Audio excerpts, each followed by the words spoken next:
Right. Hello. Good evening. Good morning to everyone watching. My name is AI Shire Tory. I nearly gave my real name just then. that That would have that would have been a bit of a disaster to start the show. that would have been Um, end of stream. that would have been the end of stream. Yes. Um, and I'm joined by Connor. How are you, sir? I'm doing very well. It's good to be here. I've been doing presentations at work, so I've yeah, this I was still in presentation mode. Um, anyway, Just unfortunate. anyway, yeah, no, that was why I paused, long pause. Um, so we're back doing chapter 4 of the mysterious death of the British Empire. And in the last chapter, we covered the 7 Years' Wars, the British acquiring French Canada, French North America, and basically what happened is France took a massive L in the last episode in North America, um, and so today we're looking at the American Revolution, because of course the war costs of it of the 7 Years' Wars was put through on taxes, and taxes on the from what I know about this, it was sort of taxes on the 13 colonies who never had to pay the level of taxes that they would previously had to endure, and this sort of further well, it started. This is what sort of started the early stages of uh, a rebellion, protest rebellion, which would then lead into all-out revolution and revolt against uh, the British Crown. Uh, so we got Iron Duke in chat. Hello, sir. We've also got Michael 19th as well. Hello there, and hopefully be more. We got more people coming on. Um, and I just want to say, because we're I was saying to Connor before we come on, we're going to finish this book. Come rain or shine, we're going to finish this book no matter what. Um, and the reason why it's important, and Connor, I haven't mentioned to you yet, but um, there's this new in the UK. There's this new bill that's being proposed by the Labour Party, and effectively, just so we don't deviate from this too much, this topic, um, they're going to restrict information which is considered hate speech online in and this has included, I mean, on a historical level, this was about the sort of foundations of Islam and the how Islam exploded out of the Arabian Peninsula into the Middle East, and I mean, as all of us historians here know, the conquest of the Sassanid Persians and of the um, Roman Orient territories like Egypt.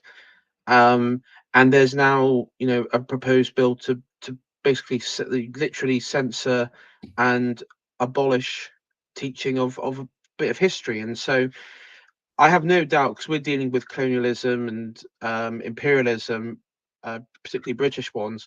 I have no doubt that there may be a time where that view will be so distorted and openly lied about that it will become the new truth that everyone will be taught will be something completely different from what we're showing here from Richard Hilton, who was worked within the mechanisms of the British Empire of his day and saw its peak and somewhat of its decline. Um, and so my hope for this series, and I know it doesn't get you know big numbers of views. Um, I mean, there is one episode where there's like 250 views, but I want this to be like preserved, and I might start downloading these streams that we're doing, I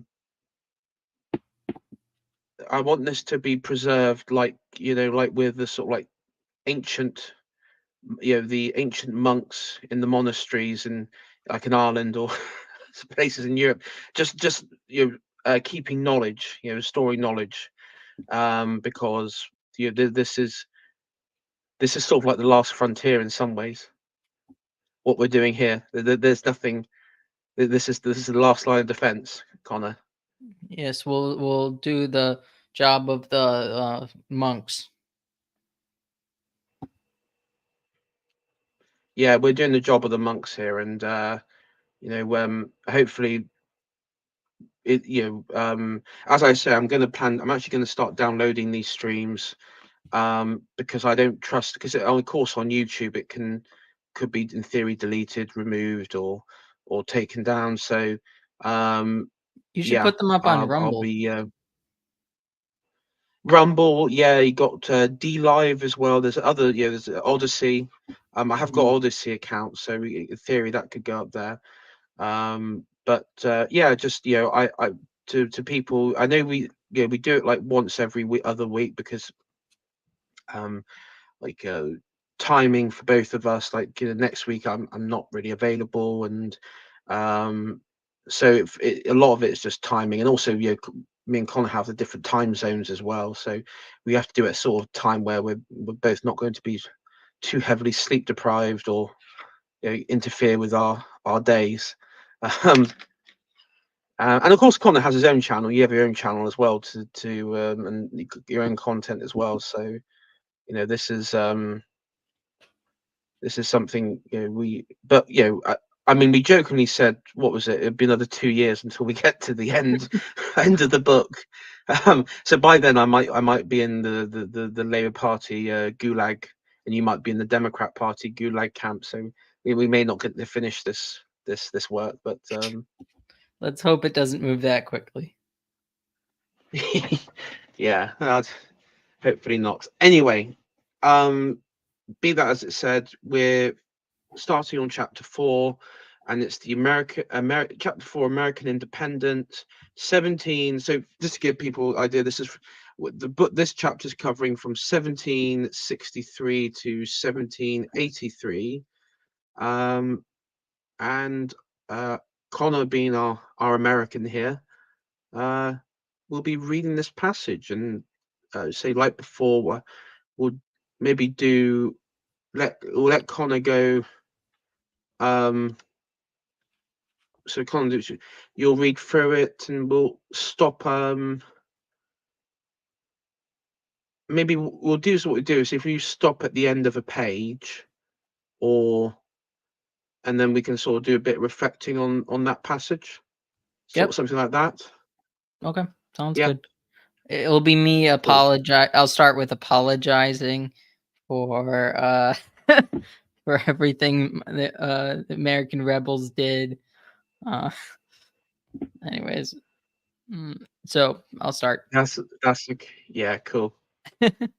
The 7 Years' War was an expensive business for both victors and defeated.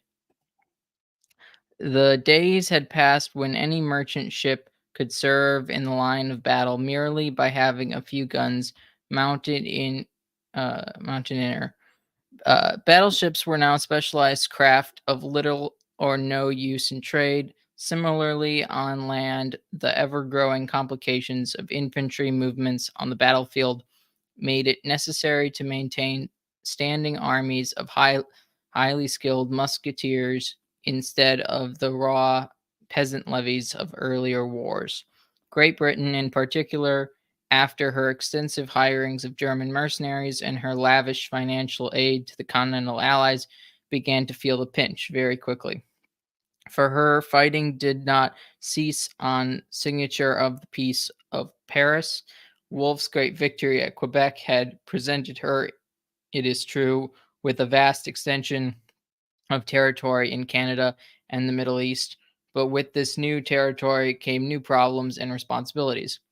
British statesmanship decided that the British king's new French Canadian subjects must be given a fair deal of peace and good order um, to be established. Some may think that the treatment of the French colonists were excessively generous.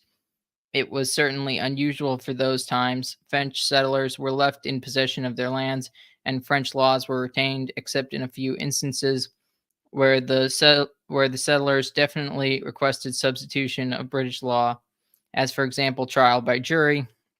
The Roman Catholic Church was granted special privileges.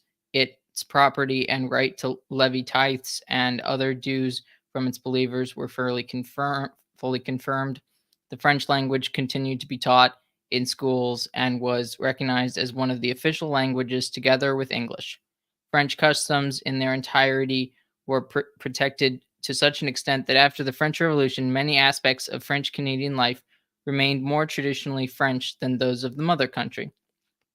Finally, as an outlet for future expansion of the French community in North America, a large tract of hitherto undeveloped country to the west of the Appalachians were proclaimed by the British government to be henceforward a part of the province of Quebec. This generous treatment of the French settlers aroused anger amongst the settlers of English descent living in the coastal strip east of the Appalachians. For many years, pioneers from these English communities had been thrusting westward towards the rivers Ohio and Mississippi. Already quite a flourishing business had sprung up among the dealers in real estate beyond the Appalachians. These hard boiled businessmen saw their prospects of quick fortunes being endangered by the British government's action in handing back land to the French. British treatment of the Indians caused even stronger resentment amongst the English speaking settlers. It was part of the British plan to deal fairly with the Indian tribes as they were doing with the French settlers, but their good intention or before their good intentions became known to the Indians, the latter rose up in rebellion against the transfer of their homelands from French rule to British, the French being principally interested in the fur trade and being few in numbers, had lived fairly amicably among the Indian tribes and had not attempted to drive them out of their lands. By contrast, the English speaking settlers had, from the very first, treated the original owners of the country as vermin to be exterminated or driven even ever further and farther westward. To protect the Indians from further exploitation of the British government, immediately upon the signature of the Treaty of Paris in 1763, had issued a proclamation forbidding any further settlement by white men to the west of the Appalachian Mountains. All country beyond this line was made into an Indian reservation, with exception of the portion allotted, as stated above, to the French-speaking province of Quebec. In taking this somewhat drastic course, the British government appear to have been actuated partly by disappointment and annoyance at the very poor response given by the English-speaking settlers to an appeal for volunteers to assist the regular troops in maintaining order in the newly acquired Ohio and Mississippi territories. The aforesaid Indian rising was endangering the lives and homes of many of these settlers who had already penetrated beyond the proclamation line. It seemed responsible for the British government to ask the settlers for help in protecting these endangered compatriots. However, response from the settlers was so poor that a considerable reinforcement of regular troops had to be sent to North America and maintained there at the British taxpayers' expense for the purpose of protecting these Maine settlers whose truculent conduct towards the Indians had been a primary cause of the emergency, and who now were scarcely prepared to lift a finger to avert it. I think we should take a break there. Yeah. I mean, what's quite interesting is right from the back, what you see is, and this may because you remember that the 13 colonies was largely, I think there's a stat here. There's like it was close to 90% Protestant. It was overwhelmingly Protestant, the 13 colonies at Yeah, this time. there were only Uh, 3 states, I believe, that Catholicism was legal in them.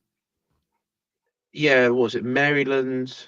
Um, I don't know which 3, but definitely Maryland and probably Delaware, uh, and maybe Pennsylvania. Oh, Pennsylvania. Probably those 3. Pennsylvania. Yeah, I would say those three. Yeah. I mean, so it's overwhelmingly Protestant.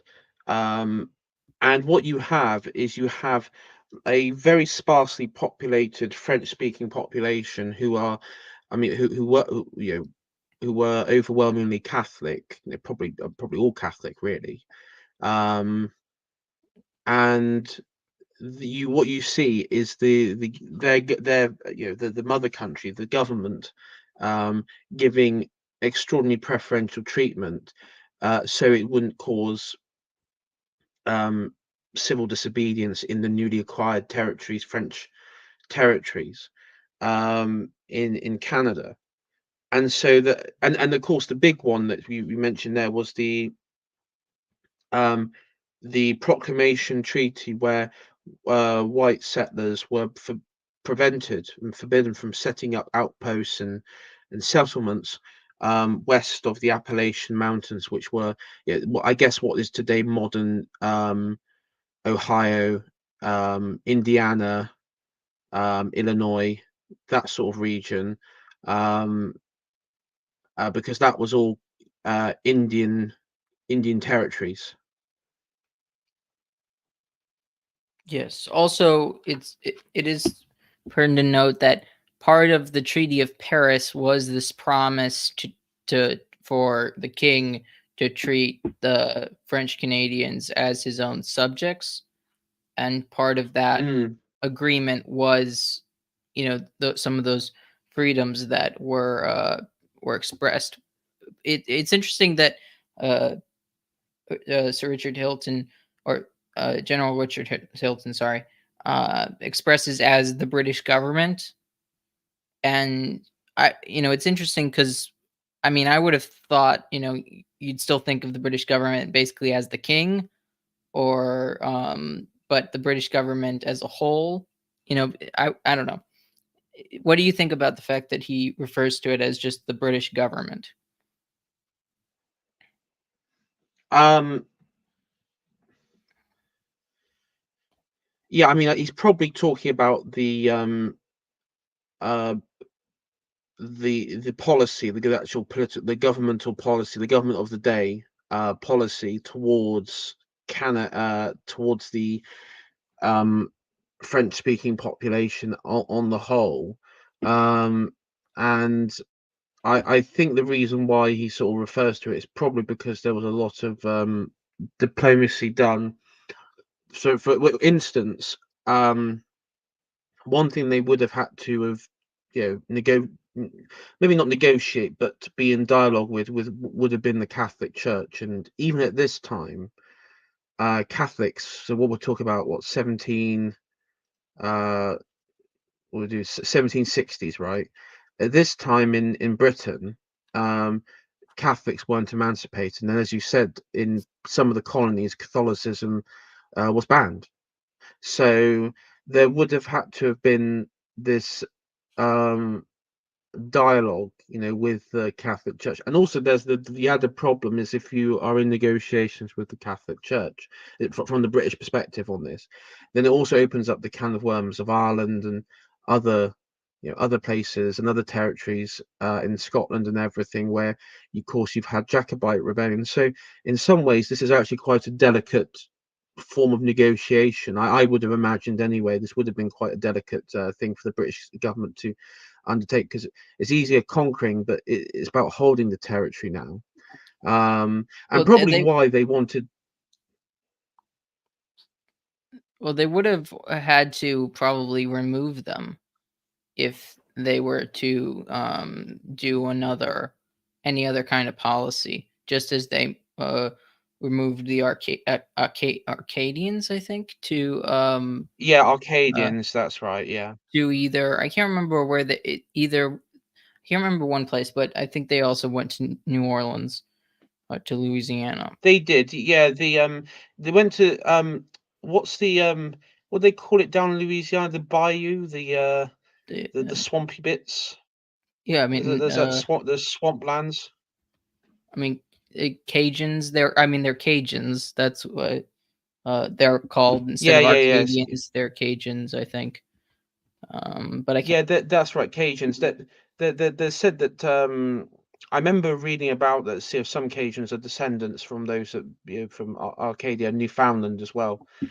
Um, because remember, Newfoundland was also included in that territory gain as well. So Well, but it was different. I think they had gotten it before the treaty, oh, you actually you're right. Yeah, I think they got it in the late 1600s. and I that's why think they they got it in another conflict. Yeah, yeah, yeah. and You're that right. Yeah, you're right. Yeah.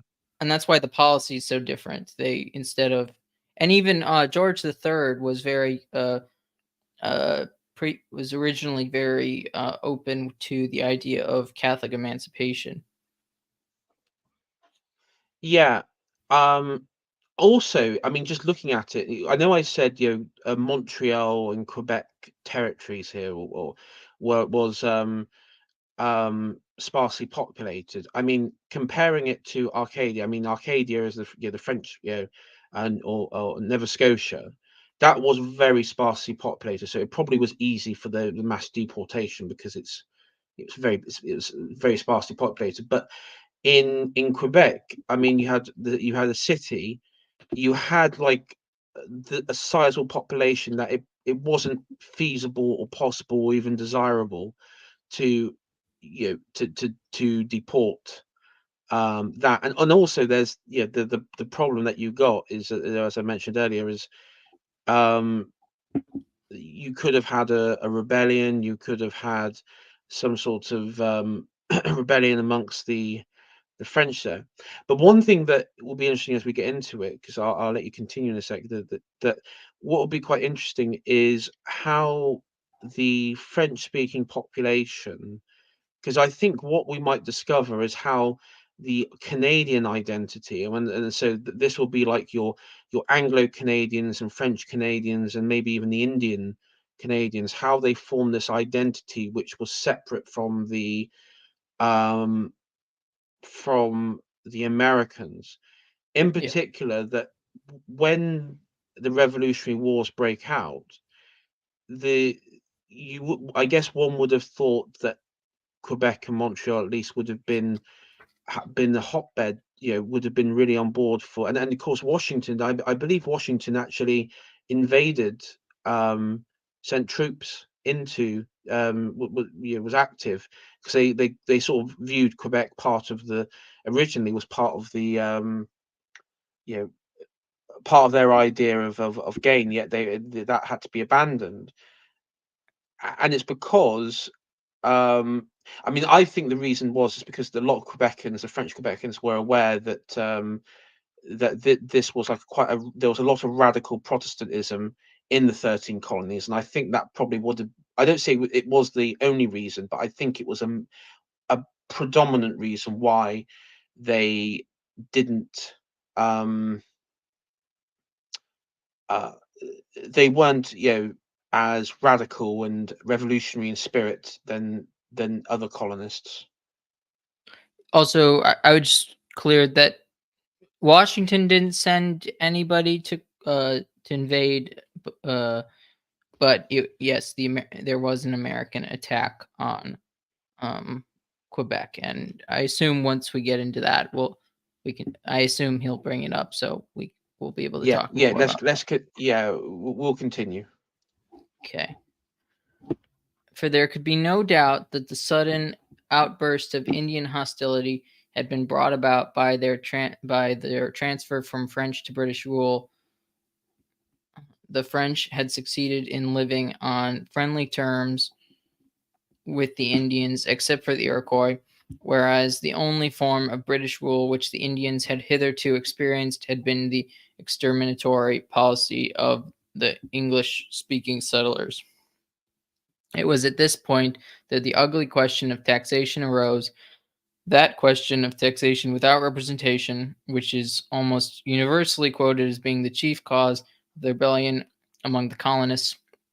It was most certainly one of the causes of friction, but by no means the only one, though the whole world has heard of the Boston Tea Party and similar demonstrations of the colonists' annoyance with the fiscal policy of the mother country. An even greater and earlier dissatisfaction had been the mother country's Indian policy as promulgated in the Proclamation of 1763. In almost all human quarrels, there are faults on both sides and a certain degree of justification on both sides. This quarrel between the government in London and the settlers in New England were no exception to this general rule. The home government seemed to have been justified in trying to make the settlers contribute financially to their own defense against the Indians, as well as towards the vast costs of the recent World War. The very existence of these colonies is in any other form than that of French possessions had been dependent on Wolfe's victory at Quebec. It had depended too upon the fighting in Europe, which had tied down French armies who might otherwise have been sent to North America. Above all, it had depended upon the British Navy, which had allowed British troops to cross the ocean but had prevented French troops from doing so. It is no exaggeration to say that the independence of the future United States of America was won by British sailors in Quiberon Bay. All these facts were clear to Pitt, George Grenville, and other British statesmen of the time. They were probably equally clear to public opinion in the United Kingdom as a whole. People there were strengthened in their feeling that the settlers ought to be made to pay their share by stories current in England at that time about how few of the settlers had volunteered for the Indian Wars. Why should we pay to protect these people if they won't lift a finger to defend themselves? Was the view of many Englishmen. Whether or not this accusation against the settler community as a whole was fair or grossly exaggerated is today of minor importance. The story was generally believed. The same holds good of rumors also current at that time concerning the extent to which the settlers had traded with the enemy during the 7 Years' War. The fact that they did so cannot be denied. The local governments of Massachusetts and other colonies formally protested on several occasions against British actions aimed at preventing such trade. Here again, the disgust felt by the inhabitants of Great Britain against what must seem to be the rank disloyalty is quite understandable to those at home closer to the European war. This mercenary outlook of fellow countrymen, for they were still fellow countrymen, though they lived across the Atlantic, seemed contemptible, if not worse. In short, the quarrel, like many quarrels, grew big upon a diet of mutual misunderstandings between two branches of the English-speaking world. Its growth was deliberately fanned by comparatively small political faction known as radicals, who from the very first believed in and worked for the independence of the colonies. During the 12 years between 1763 and 1775, while early grumblings grew into open war, intimidation was freely used by these extremists to persuade loyal settlers to collaborate in widening the growing rift. For antagonism to the home government and its policies were by no means so general amongst the settlers as modern Americans are inclined to believe and teach. The 12 years of growing crisis may be divided into two phases. From 1763 to 1769, there still remains some hope that agreement might be reached. The two big causes of discontent and prohibition of Indian exploitation and the new taxation only affected certain sections of the settler community. Those whose loyalty to King George remained unshakable by any personal sense of grievance were at that time subjected to no fiercer forms of pressure than any intensive propaganda drive by the radicals. The slogan at first was a call to everybody to stand together to protect the interests of the few who felt aggrieved by the new policies of the London government. Towards the end of the period, propagandist argument gave place gradually to thinly veiled threats against any who showed unwillingness to participate in the campaign for boycotting British goods, which the radicals were in process of organizing. But in spite of argument and threats, large numbers of settlers still hoped and believed that the points of disagreement between themselves and the mother country could be and ought to be and would be amicably adjusted. The partial repeal in 1767 of the Stamp Act and some other particular obnoxious features of the Grenville's legislation went a long way towards encouraging this give and take attitude amongst the loyalists and the more moderate thinkers. This was the moment when the home government committed its one fatal error by its neglect of what we call today public relations. Okay, do you want to stop there? Uh, yeah, we'll just stop there quickly. So, I think just a bit of context. The radicals that he's referring to, I believe, would be the organization known as the Sons of Liberty, who at this point were.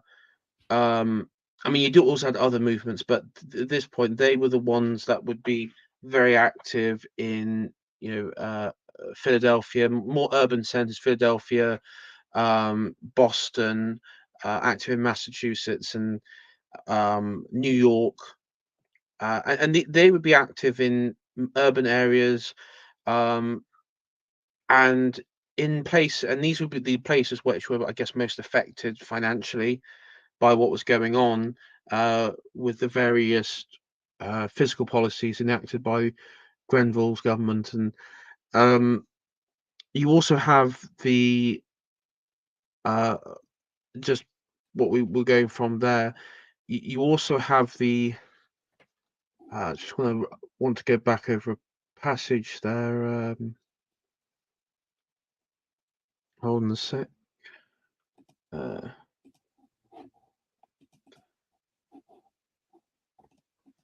oh, can't find it. Do you want to? Well, yeah, well, while you're looking for it, I just want to Yeah. point out that to me, the Sons of Liberty and these radicals seem very much like Black Lives Matter.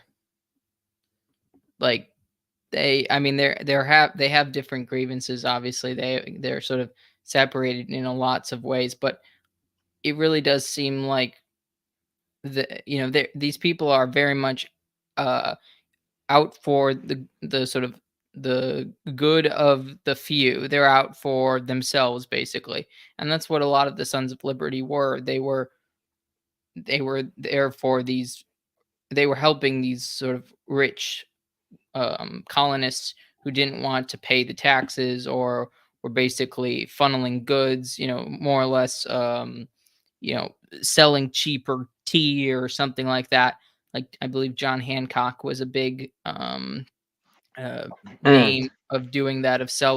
You know, they wanted to be able to sell their cheap tea, and the British government was trying to push the Indian tea instead as sort of part of compensation to for protecting the colonies, and these uh, fat business owners were trying to get around that, and they used these organizations to basically peer pressure other mm. people into not doing what they would normally do. Yeah, I mean, it's using the mob. It's using various networks, activist networks, to whip up a mob. And I found the passage, by the way. So it says, "Those whose loyalty to King George remained unshaken by any personal sense of grievance were at that time subjected to no fierce forms of pressure than intensive propaganda driven by radicals." So, like with the Sons' Liberty, you had, like with Black Lives Matter, as actually probably good good comparison here. I mean, if you remember, you had Black Lives Matter. They wouldn't only just protest outside and try and storm like state government buildings, but they would also target the federal buildings, and also they would go to people's homes. You know, like people who they viewed as you know enemies, enemies of or fascists or whatever. Enemies of the However, they cause, basically. yeah, enemies of the cause. Yeah, I mean the worst case from the.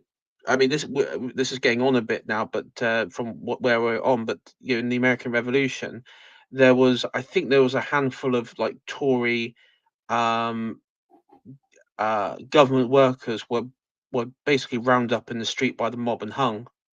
Just executed by the mob. Um, that's how bad it got. It was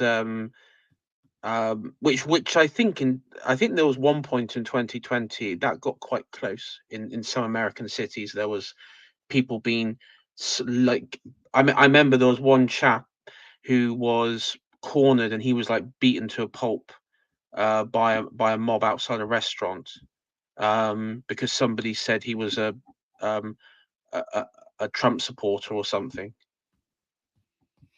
Yeah, I mean, So this mob violence that is basically sort of implicitly agreed with by the local government. Like the government isn't yeah, interested in protecting, uh, isn't interested in protecting the people or even themselves. Like it's almost like they're sort of cheering on, but they can't be a part of it themselves. And that's what I kind of see in these American leaders, this American oligarchy that basically is controlling things, and it works to the advantage of the Whigs back home because at current in 1774, the first like Tory government really in a while. I don't know if it was the first ever Tory government, probably wasn't, but um, at least with the name Tory, it obviously wasn't like the first. no, You know, no, it wasn't the first one. No, yeah, but yeah, I know what you mean. it I, had I been mean, a just while. looking back. I mean, I've actually got like a pretty detailed list of like the various like branches of the Sons of Liberty, right?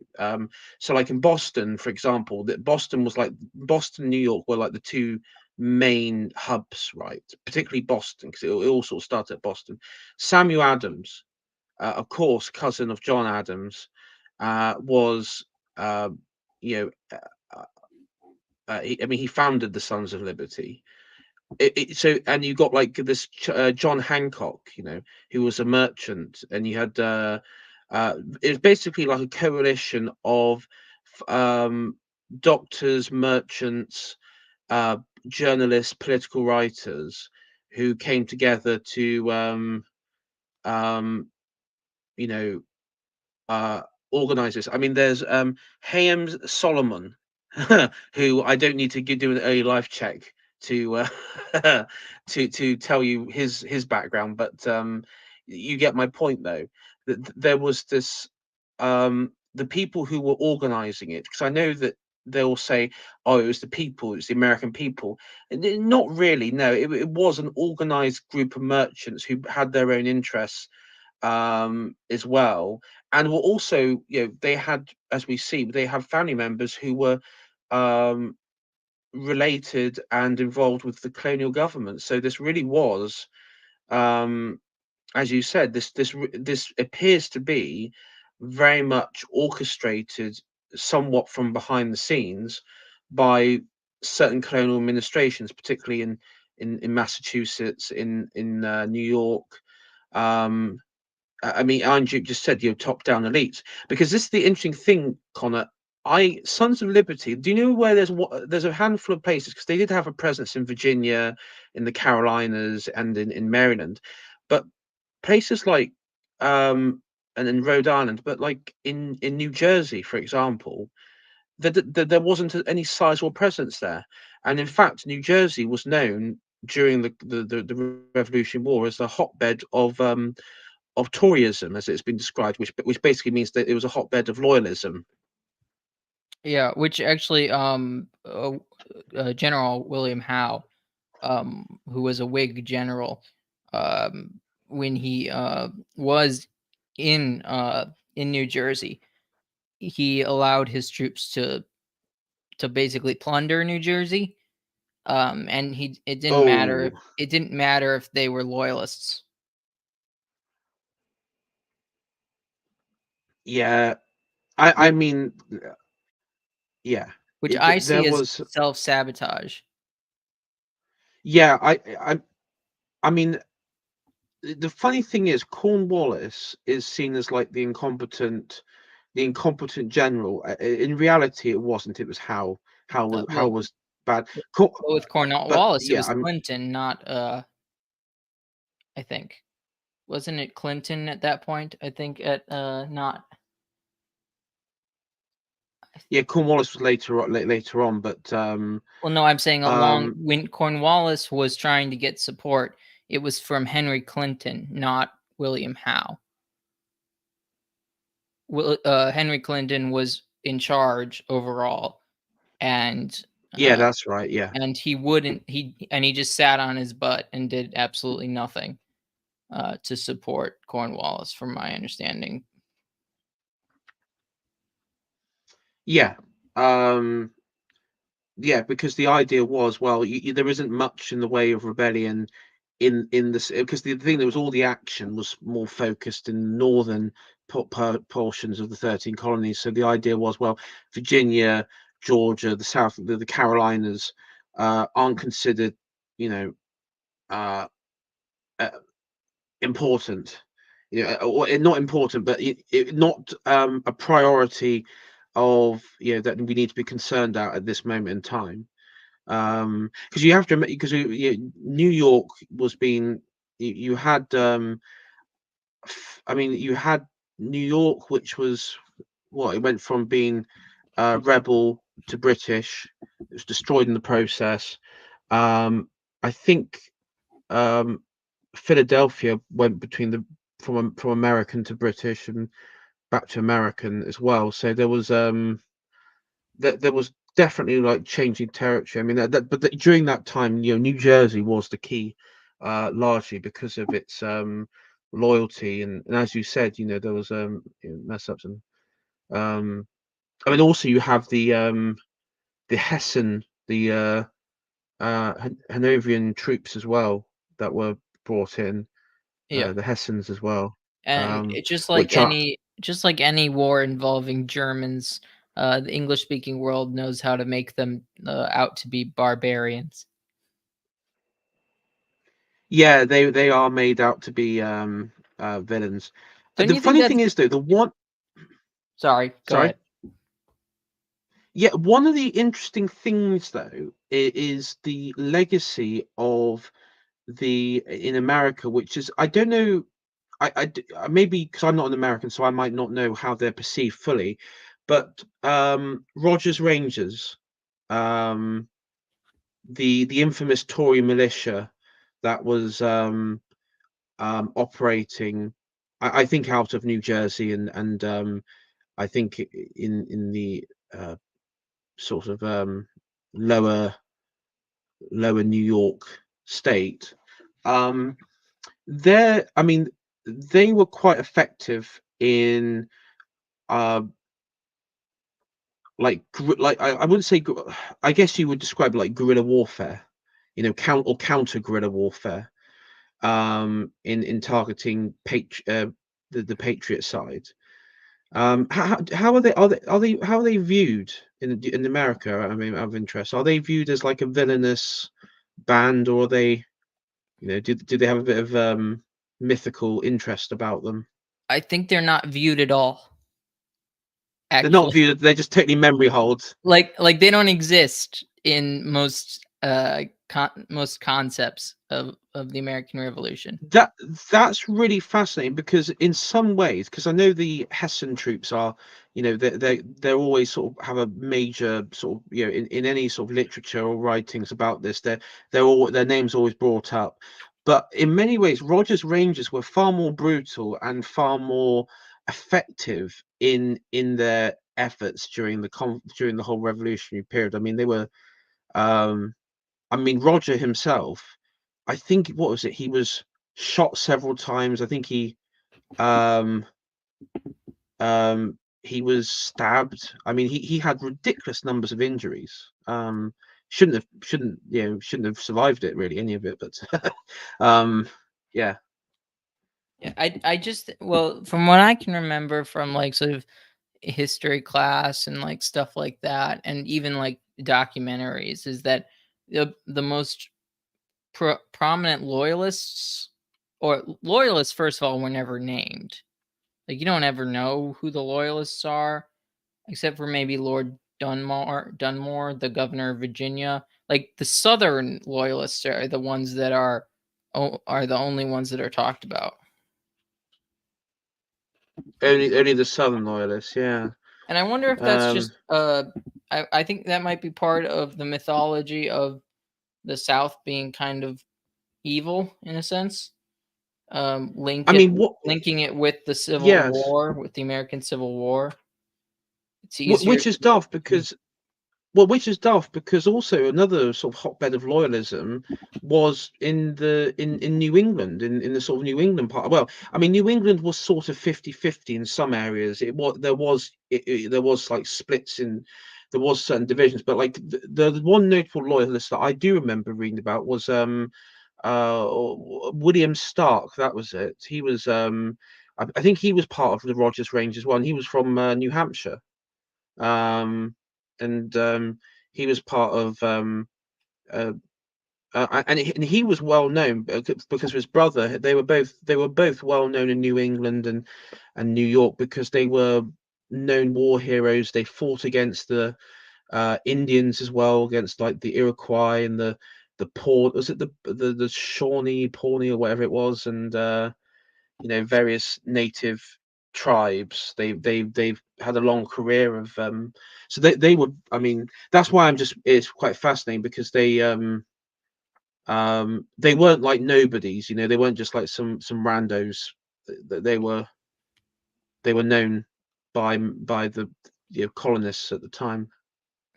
Yeah, I think there's just not a lot of knowledge about loyalists in general. They're not highlighted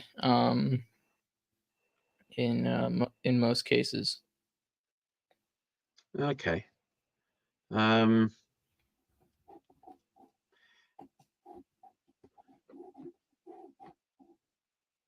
Also, do you agree with my assessment that there may have been self-sabotage amongst the generals, or at least some of the generals?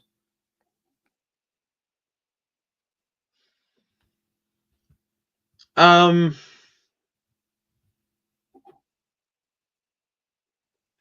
no, I think the trouble is I know Iron Dukes also said it in the majority of British, of the British Whigs more or less supported the American rebels.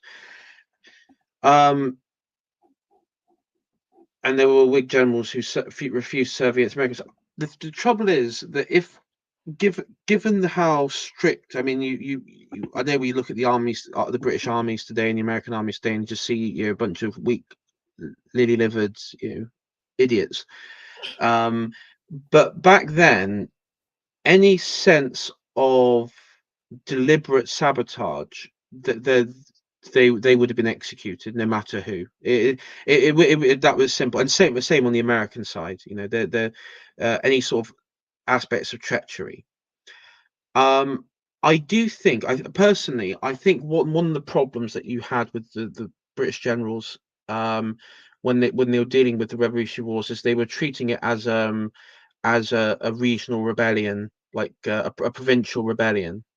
They weren't taking it as, no, this is like a, a colonial, like several colony wide revolution, and that I think they underestimated the elite network, as we go back to with the Sons of Liberty, the elite network that was set up in and around, especially in uh, urban settings, there were that I think they underestimated that.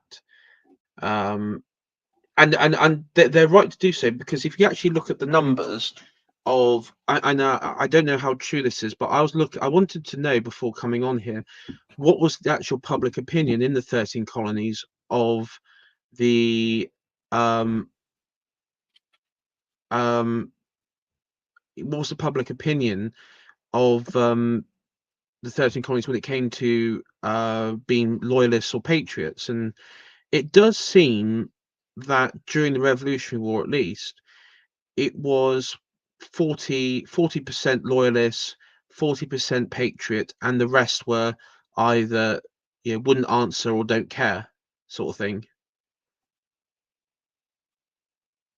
I would actually say the Patriot number was probably smaller, but that's just me. Well, this is one of the sort of sources that I got from this. As this was like a rough estimate. I mean, who knows? But uh, yeah, who knows on um the actual the numbers on that. But let's just assume that it was, somewhat. I do think the loyalists would have had, if you account the people who were either don't care, you could say, well, they're happy with the current settlement. So in reality, it could be like a 60-40 split. So the majority of the population were loyalist. And I think that's what the lot of the British view was, that actually it's just a bunch of radicals in Boston, New York, and they didn't they were sort of a bit naive or flippant with what the actual strength that the Patriots could muster. I just don't know why you then just sort of sit around in one city and kind of, I mean, there was a lot of sort of sitting around with the army in either New York or Yeah, Boston. There was a lot of inactivity there and I I unwillingness th- to I assert sort of British or royal authority in outside of those cities. I mean, I think, going back to what I was saying, that in the sort of British mind, they knew that the hotbed of the revolutionary movement was in those cities. So the countryside was, um you know, it wasn't that. I think they probably thought, well, we take the cities are captured, the rebels will go into the countryside, they will starve, they'll freeze. I mean, look what, Valley Forge and everything, and there was various um dysentery and other outbreaks, and that all these farmers will, all these rebels and stuff will go back, will sort of, throw in the towel, and that this will all come swiftly to an end. I think, they didn't really take into account that that the that the rebel network wasn't just within the the cities. I mean, so just kind of, for example, I'm looking on the Sons of Liberty. I've got a passage up from a book here. So um, the the spread of them during the conflict. I mean, they had branches in uh, places which they never had before. So, for example, they had in Maryland, in Charleston, South Carolina. They had uh, in Virginia. Like, one of their founders in Virginia was a prominent Freemason. So yeah, they definitely organized. Um, I just that's what I think anyway. I just Looking like at that it, Iron Duke seems to be on my side. I mean, don't get me wrong. It's um, I they I okay. So on the other thing is, if they were to march out into the wilderness to try and find, Washington's army, uh or to find rebel activity, um, I mean, there's the risk that they could be caught out in a trap, because that's sort of what happened with uh, uh, what was the Concord and Lexington, wasn't it? True. Yeah. That I mean the answer to that isn't so I mean when I say go out in to the countryside, what I mean is that and my book by Charles Colomb points out that the loyalists were not mobilized. They weren't organized very well. I think the problem was that they did not get organized, and when they did, it was very few. So unless they were able to basically organize uh, in loyalist areas, that would be still a problem. Yeah, I mean, you didn't have like an equivalent to the Sons of Liberty, like the Sons of Loyalists, or there wasn't like a network of that was equivalent to that. It was also. It seems to me that looking at it, the Loyalists were, people from the Anglican, the Anglican community. So maybe like your Church of England types would have been one faction of it. Um, Certain landowners, aristocracy. I mean, I would say, particularly in the South, in the Southern aristocrats, that that would have been the, you know, your loyalists there. Um, but it apart from that, it's all, as you say, it isn't really organized. I mean, you did also have like um the the uh what was it, the um loyalism from the perspective of slaves. um uh that What was it, the governor of Virginia, Lord Lord Dunmore, he Dunmore. issued a proclamation. He issued a proclamation where he promised freedom to indentured, to basically slaves who were able to bear arms and fight for um it was a loyalist, like a black loyalist regiment, or I can't remember what they were called now. But I can't remember either. um it I know it was it was like Chesapeake Bay area they sort of served. It was in the South anyway. Yeah, Um it was Maine, Virginia. It was around the capital of Virginia, Richmond, around Richmond. yeah. um so I Also, there were a lot of outside of the rich. So the wealthiest Catholics were rebels, and the lower class Catholics were loyalists, generally speaking. mm, yes. And the funny thing is, I guess when you see the French Revolution come, we'll continue with this, but we'll continue shortly. When the French Revolution comes along, you see Catholic sentiment in North America. You will see it shift drastically against radicalism, Hmm. for obvious reasons. What happens in France with the Catholic Church and Catholic priests and nuns, uh, particularly in Canada in the 1812 war. So. Um, because a lot of in Canada, for example, a lot of them associate the American Revolution with the French Revolution, um, because of the the, I guess, the alliance that the alliance with the Patriots and the French.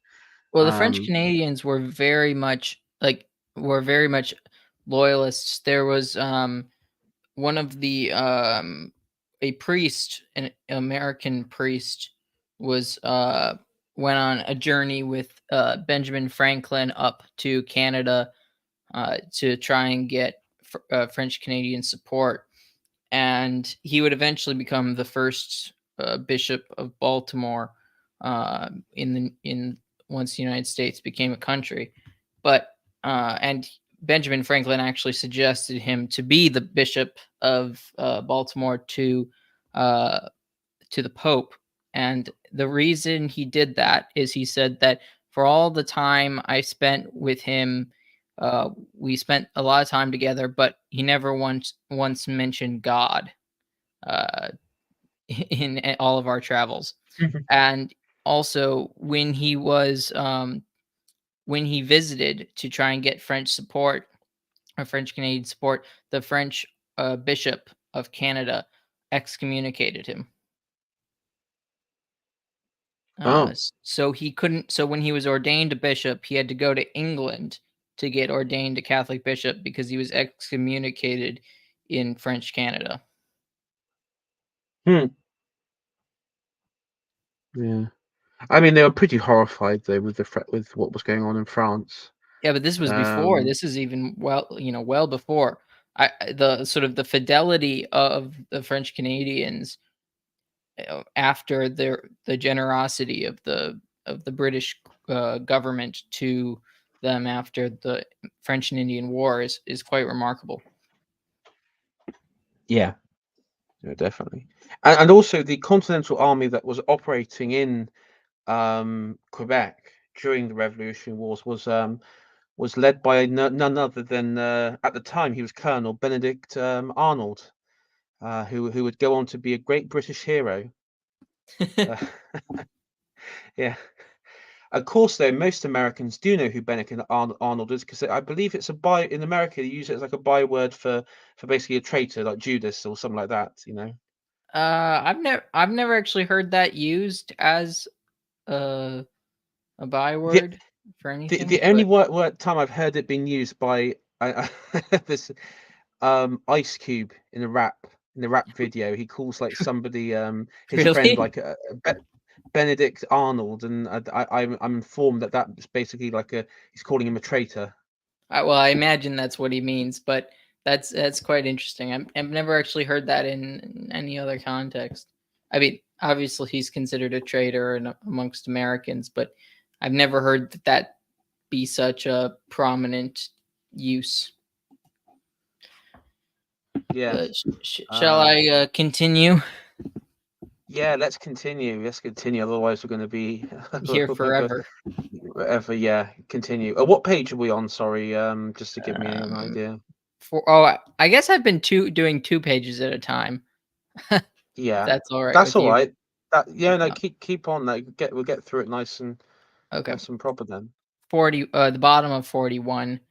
The bottom Okay. paragraph.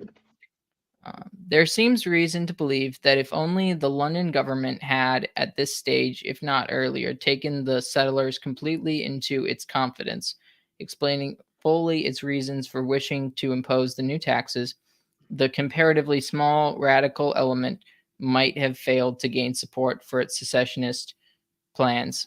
This reconciliation between home country and colonists might have been, and most probably would have been, only a postponement of an inevitable separation.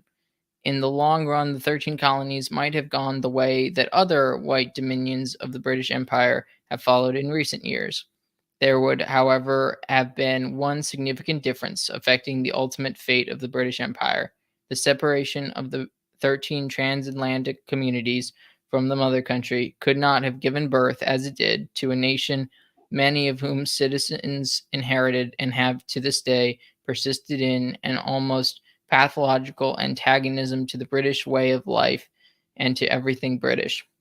But reconciliation was not to be, though Burke and to a great extent Pitt had the breadth of mind to appreciate the settlers' point of view as well as that of the mother country. King George III, Lord North, and most of the London authorities obstinately failed to respond in any helpful way to genuine efforts by moderates among the settlers to close the widening rift. The king, especially though of them, or thought of them, and spoke of them only as rebels. From 1769 onward, all hopes of reconciliation faded rapidly, partly owing to this unrelenting attitude of the king and the cabinet in London, but mainly owing to the tactics of intimidation used by the radical faction in America. As is usual in such situations, the conduct of extremists at either end of the controversy tended to pull waverers in one direction or the other, rendering it ever more difficult for the middle of the road men to continue their struggles for a peaceful solution. Ostracism towards settlers who persisted in loyalty to the old country became progressively more savage, soon turning to acts of violence against the persons of property of loyalists. By 1774, many of those who stood out against the boycott of British goods were being tarred and feathered by gangs of radical terrorists. It is only fair to admit that this extremity of intimidation culminated from a crescendo of hostile attacks by both sides. The radicals started their campaign of violence by acts of sabotage against British property with the double purpose of rendering reconciliation impossible and of making the revolutionary movements appear more widespread and more important than it really was at that time. Thus, in 1772, a gang of saboteurs boarded the revenue cutter Gasper in Narragansett Bay near Providence and burned her in the waterline. This flagrant act against a ship of the King's service achieved wide publicity among England's enemies on the continent of Europe, and they began to watch the growing trouble with keen interest, waiting for a chance to profit by it. On December 1773, the famous Boston Tea Party caused an even greater stir. A party of saboteurs disguised as Mohawk Indians boarded some merchant ships in Boston Harbor and threw the entire cargoes of tea overboard. This loss to British trade, valued at about £18,000, drove the London government to stern measures of punishment, which became known in American history books as the Intolerable Acts.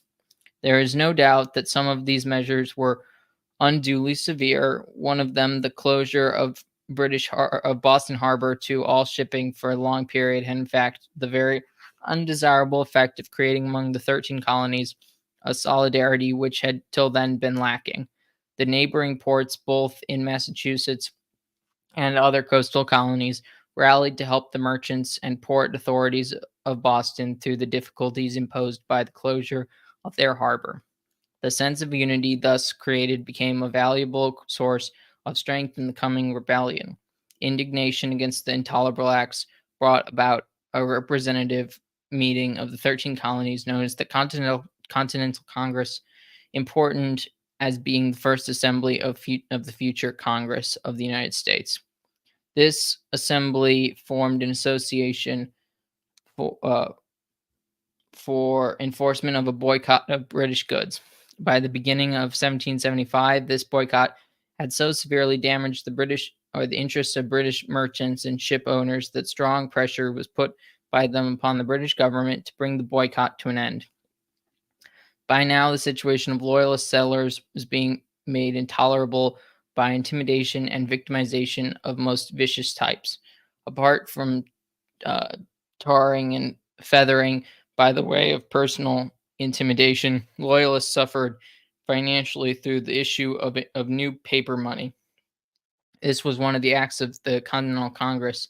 The new money became known as the Continental Dollars, and it is an indication of its speedy depreciation in real value that the expression "not worth a continental" soon became a byword in American slang. Loyalist settlers, foreseeing in the time when they might have to seek new homes within the British Empire, naturally wished to accumulate British money of real value instead of dubious new stuff. But pressure was put on the settler community in general to take the new money into circulation, with the result that loyalist settlers had to accept Continentals as payment for debts owed to them, or else get nothing at all. Many were ruined by this financial swindle. It is to the lasting credit of the loyalists that so many of them obstinately refused to succumb to these pressures. They were doomed to suffer even worse persecutions during the War for Independence itself, and worse still when the triumphant rebels turned upon those who had remained loyal to the British Crown in spite of all. Okay, let's stop there because almost. Anyways, what do you make of that? It's quite interesting because it does beg the question. You have roughly about probably a 10-year period, right, um of radical Sons of Liberty, radical factions, upping the violence, committing terroristic acts like attacking, arson, vandalism, assaults, mob sort of rule. And then you have in response to um you know, after the what was the act put on um uh the intolerable acts. You have the uh bodies, a continental congress formed, and then you have the creation of a continental dollar. And what you're seeing is the early stages of I remember this is sort of time before 1776, the actual declaration here, but the you're seeing the formations of uh, uh, like a second state within a state, if that makes sense. You're seeing this dueling competitiveness for a state already forming. So it does show that by this particular time, the decision probably had already been made. I know, like the point was made, the decision point was made of the signing of the Declaration of Independence, but in reality, the decision had already been made and prepared many years beforehand.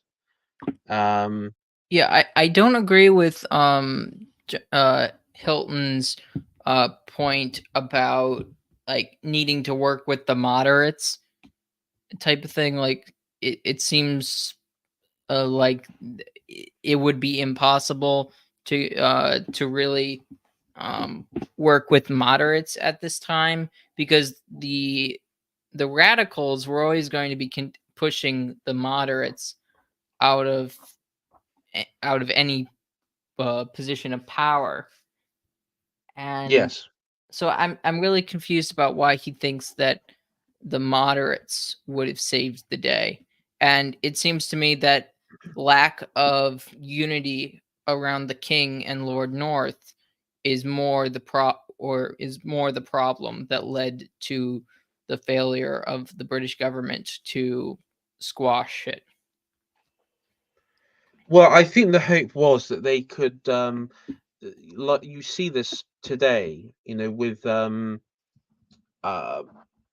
so before Irish independence, you had, and before Sinn Féin and the Easter Rising, you had the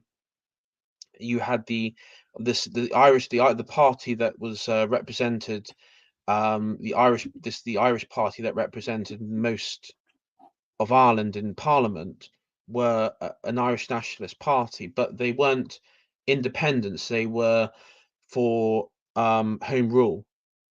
And the thing there is, um, you have um, it, it's like like pressure valves. Um, I think the idea was, well, if we could put one of our moderate guys in, we could elevate them or get them to be running the show in this Continental Congress, then we can sort of have we can sideline the radicals and have like the moderate reformers in, and sort of have like the pretense of I guess what you say, like kayfabe or performative politicking, but actually we hold all the cards, sort of thing. Um, I'm just trying to think of another comparison to that.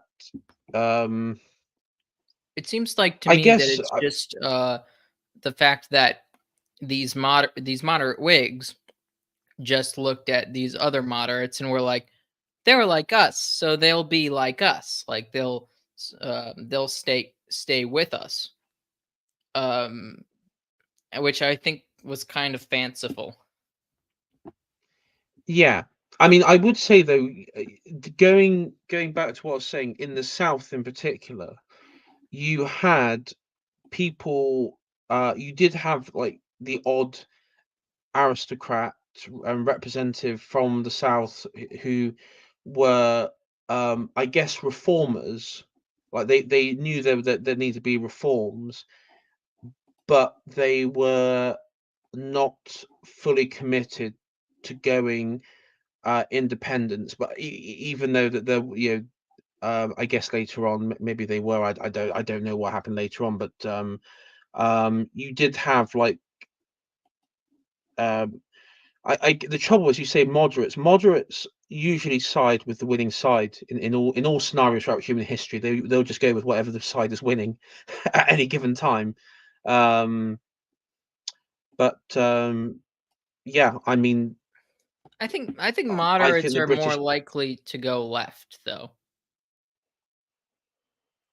Well, I don't believe in the whole left-right dichotomy sort of thing. I think it's just at the end of the day, it's just power. And the problem that you had in this scenario was that the Patriots and the Sons of Liberty, the radicals, they were more organized, tremendously more organized than any other loyalist group, and um, moderates like in the revolution and any revolution, like whether it be the French, the Iranian, or Russian, they, I mean, they get totally sidelined because what do you have if you're moderate and you're in a time of radical change?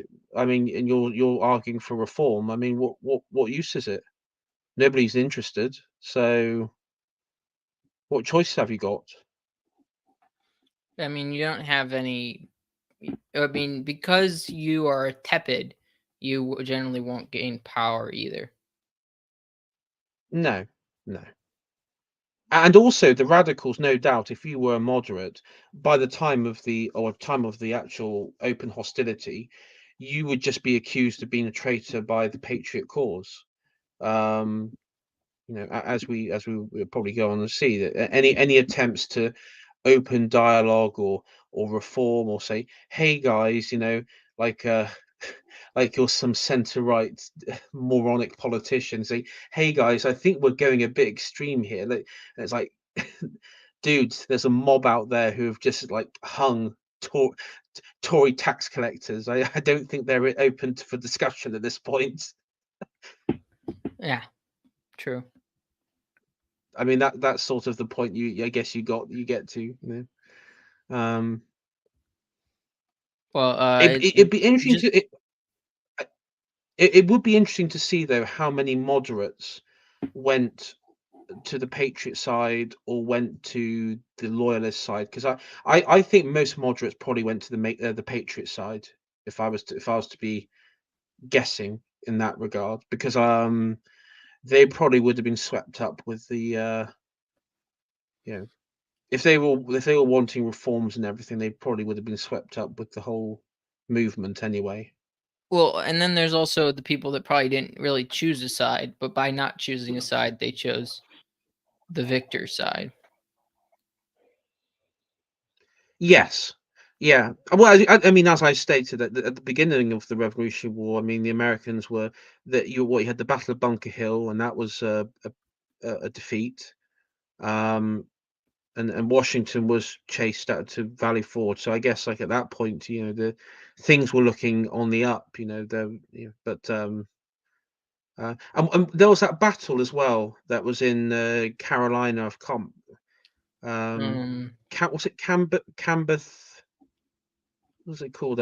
Iron Duke. If you're in chat still, you might know which one.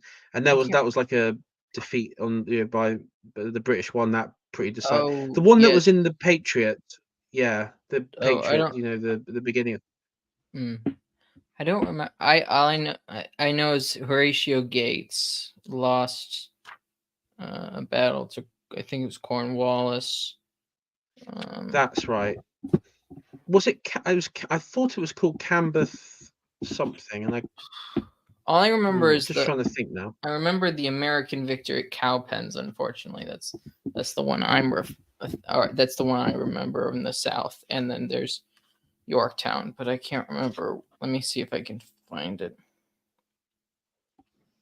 I mean, so in that regard, at the start of the Revolution Wars, I mean, I guess it would have looked like, oh yeah, the rebels are losing, they're going to lose big, it's over, guys. But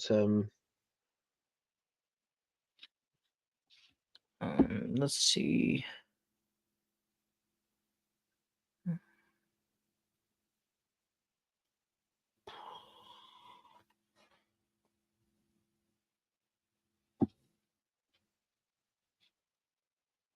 I'm still trying to find it.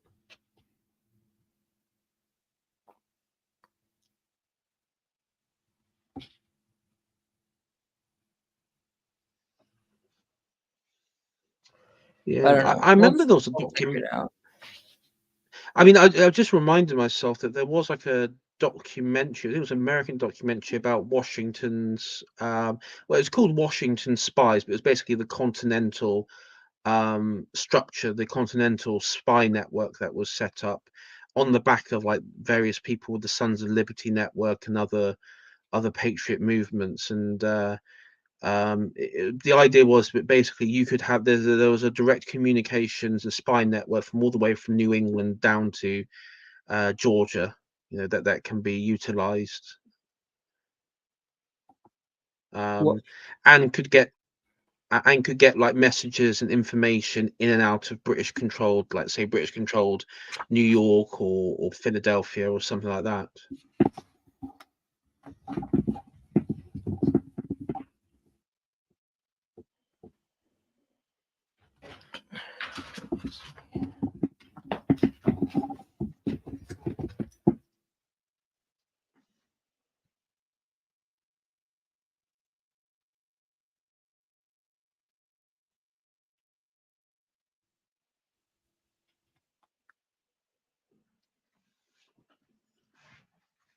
Sorry, I'm still can't find it.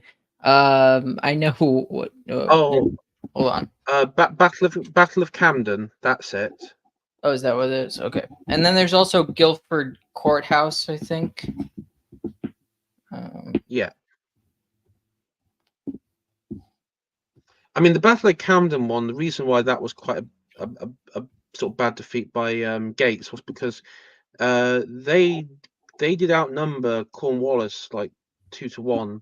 There was they were outnumbered both in cannon wise and also uh, regular, because the Brit we had quite, I think we had like 600 2,100 troops, and 600 of them were militia, so it was like it it, it wasn't like a strong force, but and the Americans, was it 4,000? You had 4,000, and you had most of them were militia, but you did have like 1,500 were Continental soldiers. So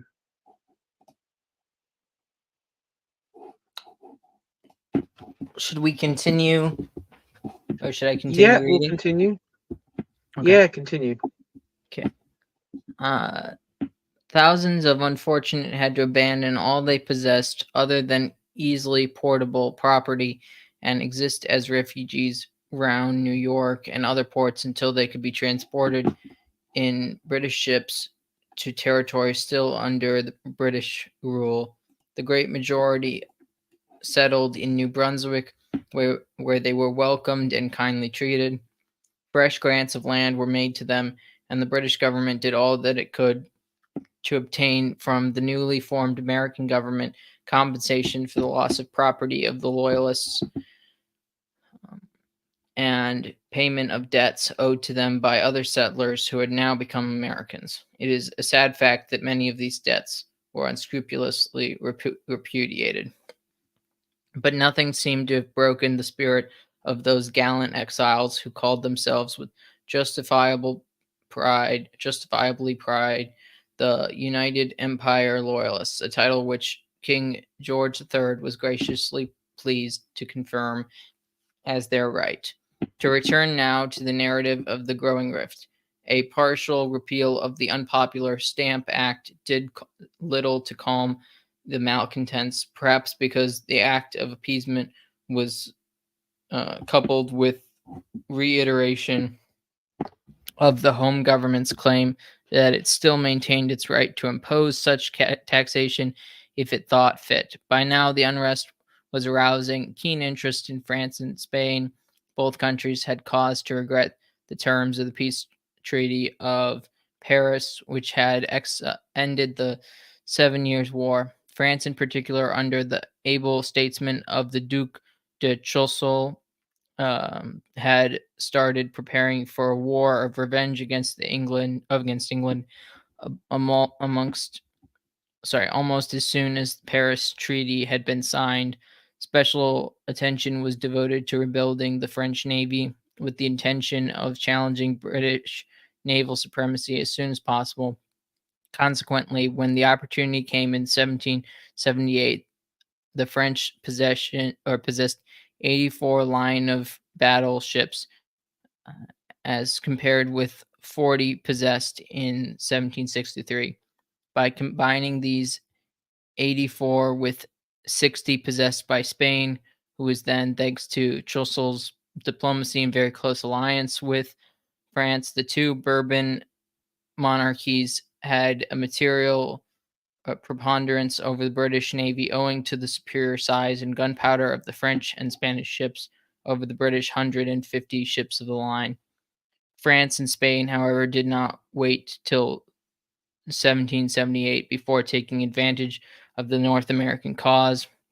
When Louis XVI succeeded in May 1774, just about the time that the American crisis was approaching a breaking point, he made a speech to his ministers outlining the foreign policy that he intended France to pursue. Referring to Great Britain's quarrel with her North American settlers, he said, "Meddle truly in the affairs of the British colonies, give the insurgent colonists the means of obtaining supplies of war, and get everything ready for an invasion of England, so as to force her to concentrate her forces and thus restrict her means of resistance at the extremities of the empire." These words of the new French king were merely his confirmation of something which had been going on for an appreciable time. A supply of arms and ammunition had been reaching North America from French and Spanish sources, and General Gage, the British governor of Massachusetts, had been sending military search parties to various localities wherever his intelligence services suspected the settlers to be accumulating dumps of munitions. By this time, early 1774, the First Continental Congress had organized a force of volunteers known as Minutemen, whose task it was to be ready at a minute's notice to turn out in defense of the hidden dumps. The whole country was in a state of tension, only requiring a spark to start open war. Gage, the governor, had refused to meet the settlers' leaders or representatives, and had shut himself up in Boston as though it were a beleaguered city in an enemy's country. His reconnoitering, what is that word? And punishment or punitive columns moved to the surrounding country with full warlike precautions. In April 1775, the inevitable clash occurred. There had already been an incident in February when a British party raided Salem in search of gunpowder. Bloodshed then was only averted by the fact that it was a Sunday, so the ministers calmed the people down. But in April, there was no such saving grace. Another British column on its way to seize an arms dump at Concord had to pass through the village of Lexington, where their passage was barred by a small group of Minutemen. The British officers ordered the Americans to disperse, but shots were fired by both sides before they did so. a few casualties were caused, the first blood of the war, and the column marched on to Concord and destroyed the dump of war supplies. Their return march to Boston was bitterly opposed and harassed. It was as though a hornet's nest had been disturbed by the little skirmish at Lexington. Messengers had ridden far and wide to rouse reinforcements of Minutemen, with the result that the column had to run the gauntlet of snipers from every yard of cover along their route. Complete disaster was only averted by the arrival of a rescue party from Boston. Even so, the reinforced British were closely pressed and harassed, or until they came under covering fire from warships along the quays of Boston. By the next morning, all landward exits were blockaded by armed settlers. The siege of Boston and the war had both begun.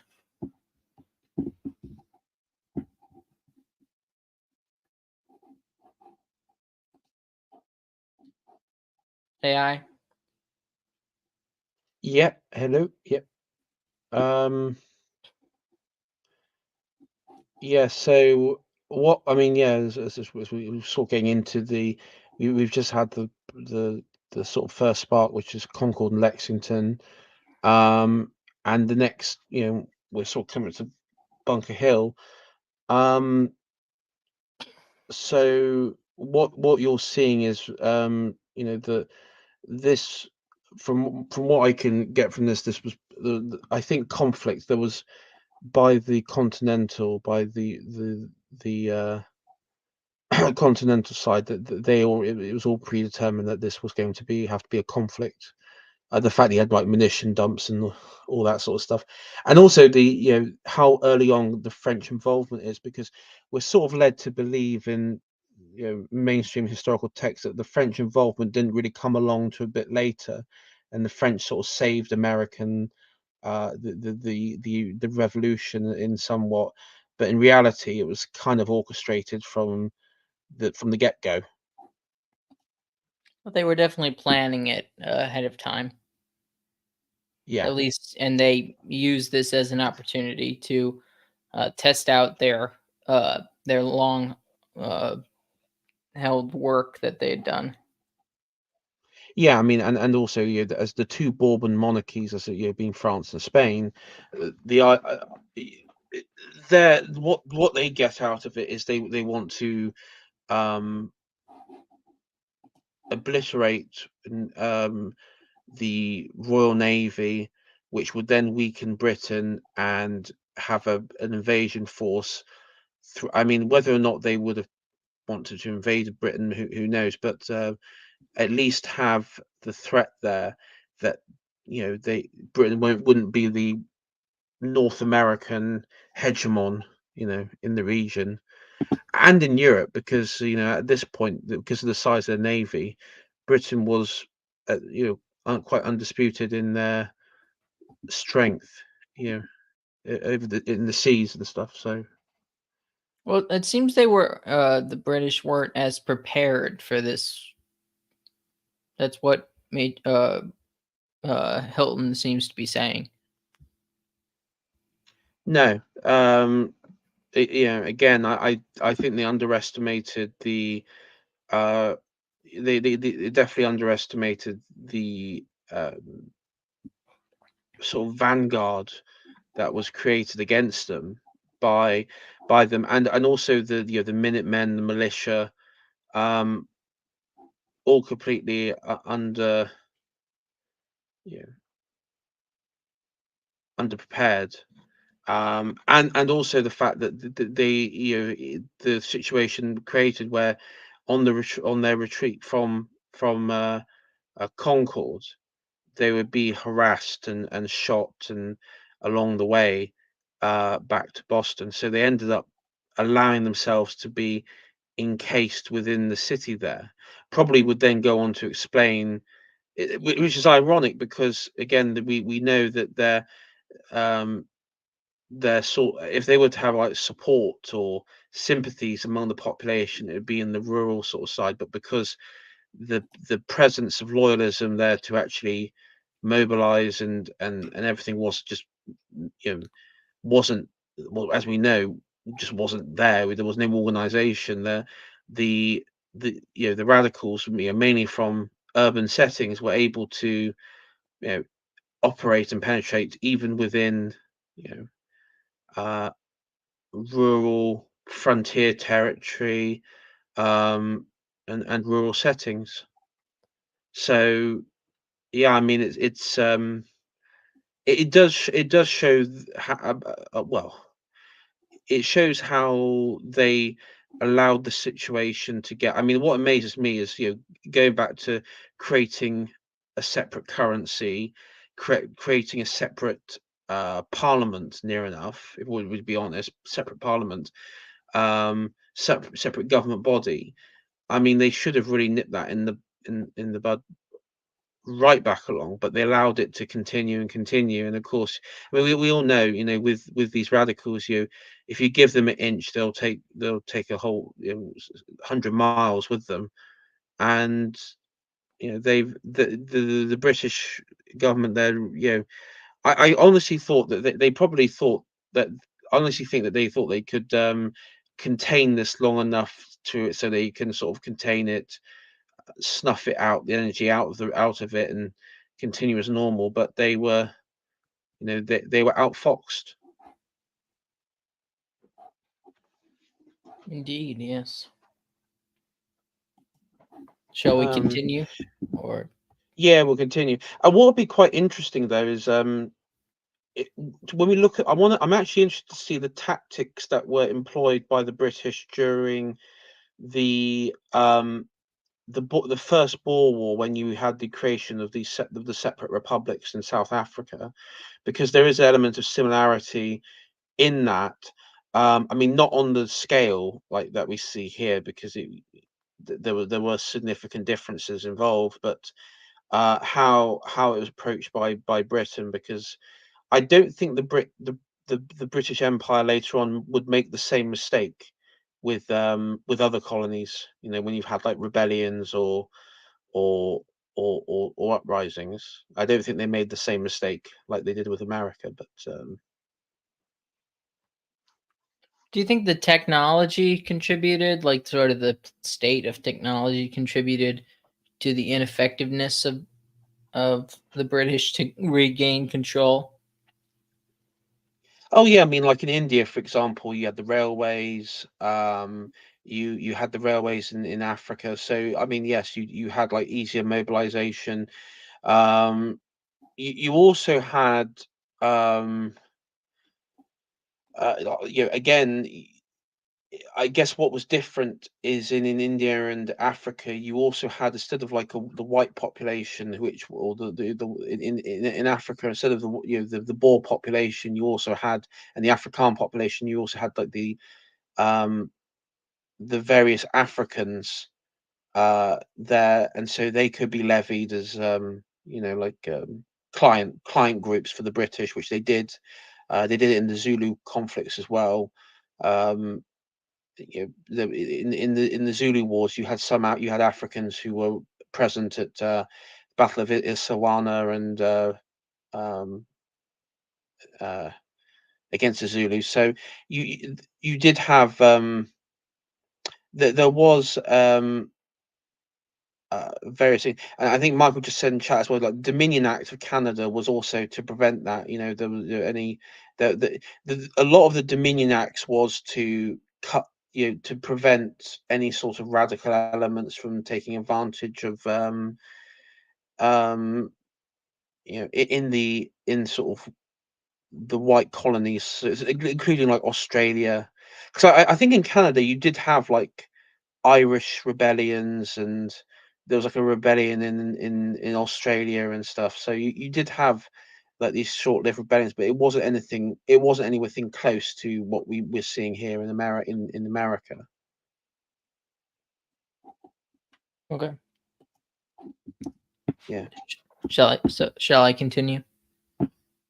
Oh yeah, please continue. Yes. The British civil authorities and the army command were both caught unprepared by the sudden outbreak of fighting.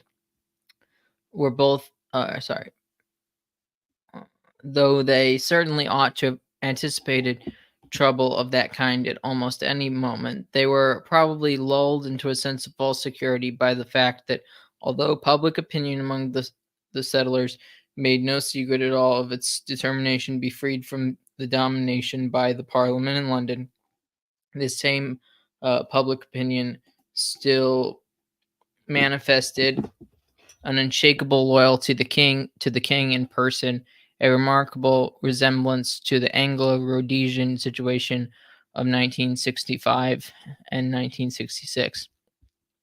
This remarkable distinction on the settlers' part between their king, whom for a long time they respected and regarded as their lawful ruler, and the London Parliament, for whom they had no use at all, was exemplified in many ways during the early part of the war. For instance, the first flag designed for the United States bore the same stripes as the present American flag, but instead of stars, it bore the crosses of St. George and St. Andrew interlocked, which was the Union Jack of that period, the cross of St. Patrick only being added in 1800.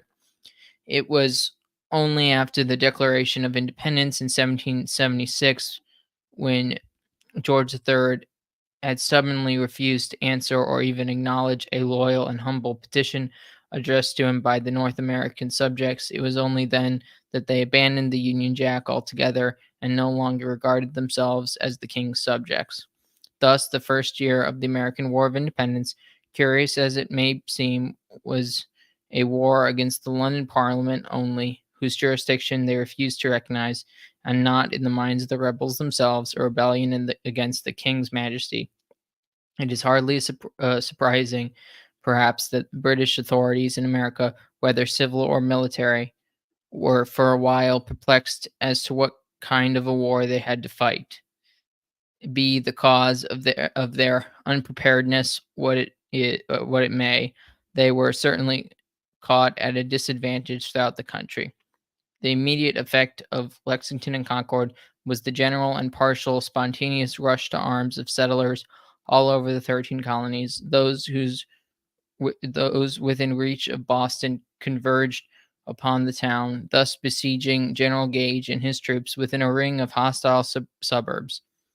Among other points occupied by the rebels was a low mound only about 100 feet above sea level, which commanded the entrance of Boston Harbor. Its name was then Breed's Hill, but later it became known to fame as Bunker Hill. Which, just to say, I'm pretty sure there is still a Breed's. I'm pretty sure it's still called Breed's Hill. Bunker Hill is the other hill next to it that wasn't actually the main place of fighting. Anyways, sorry. Meanwhile, British officials Yeah. and small detachments of troops were being surrounded and made prisoners unless they happened to be near enough to the coast to embark in the British ships. On May 10th, a force of settlers from Vermont surprised and captured the fort of Ticonderoga at the south end of Lake Champlain. This was a place of great strategic importance because it commanded the string of small lakes, which the Hudson River provided an easy line of communication from Canada to New York. It was soon recaptured by the British. On the 17th June, the beleaguered British in Boston made an assault in force against the enemy entrenched on Bunker Hill. The attack was made um, frontally after crossing the intervening water by boats, apparently without any attempt at surprise. The Americans held their fire till the attackers arriving within 100 feet of their trenches, and then a volley decimated the British and sent the survivors down the hill in confusion. A second and third frontal attack took place, and the hill was captured, but at a loss of 1,100 casualties out of a total assault force of 2,500. This weakened the Boston garrison so severely that Gage was soon afterwards obliged to evacuate the city In his dispatch, he showed clearly that the attack on Bunker Hill had been planned on the assumption that the defenders were a mere rabble who would not stand and fight. Events such as Ticonderoga and Bunker Hill, at any rate, did something to awaken the British authorities from their complacency. Indeed, during the first few months of fighting, there was a great confusion of thought in the United Kingdom itself concerning the realities of the situation in America. In many ways, this would have borne a remarkable resemblance to the Ulster crisis of 1914 and perhaps even to the Rhodesian situation of 1965. A strong school of thought in England sympathized with the transatlantic settlers in their quarrel with the London Parliament. It was held by many Englishmen to be a scandalous and abhorrent thing that the British troops should be sent to fight against their own uh, kith and kin. Many regular army officers sent in their papers rather than consent to be used against fellow countrymen. When news of killings of settlers at Lexington first reached England, many houses displayed mourning. Public meetings were held in some of the chief cities of England, deploring the treatment of the settlers as enemies. But news of the heavy losses at Bunker Hill embittered public opinion at home. King George himself received this news just before a final appeal by the settlers reached him. It had been most carefully worded, and its tone was that of loyal subjects petitioning their king. But the slaughter at Bunker Hill had its effect. The king refused even to answer the petition. Next month, August 1775, a royal proclamation denounced the American cause as open rebellion and called upon all loyal subjects in Great Britain to report cases of people in the home country who were aiding the rebels by word or deed. At the same time, orders were sent to British warships on the Atlantic station to conduct full scale war against coastal towns in rebel hands.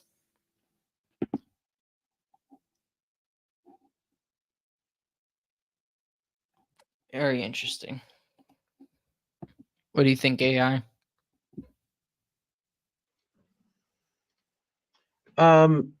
It one bit I thought was quite interesting was the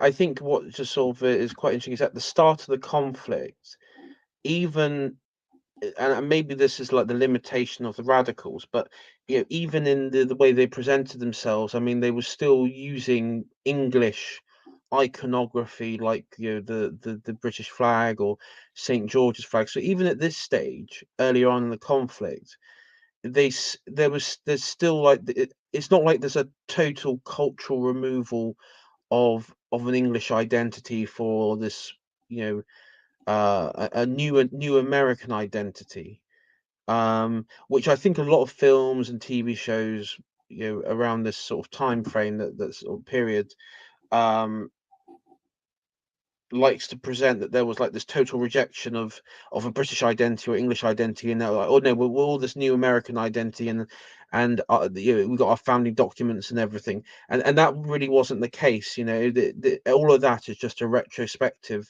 of how people view it today, but then it's you see the original, you actually see you see the organization of on a military scale of the patriots and the British, but also the just the way that how they present themselves, and also it caught.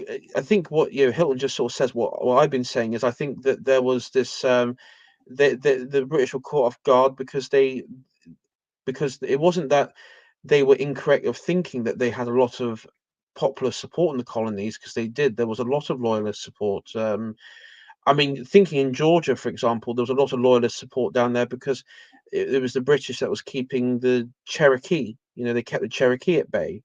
So there was like you did have these.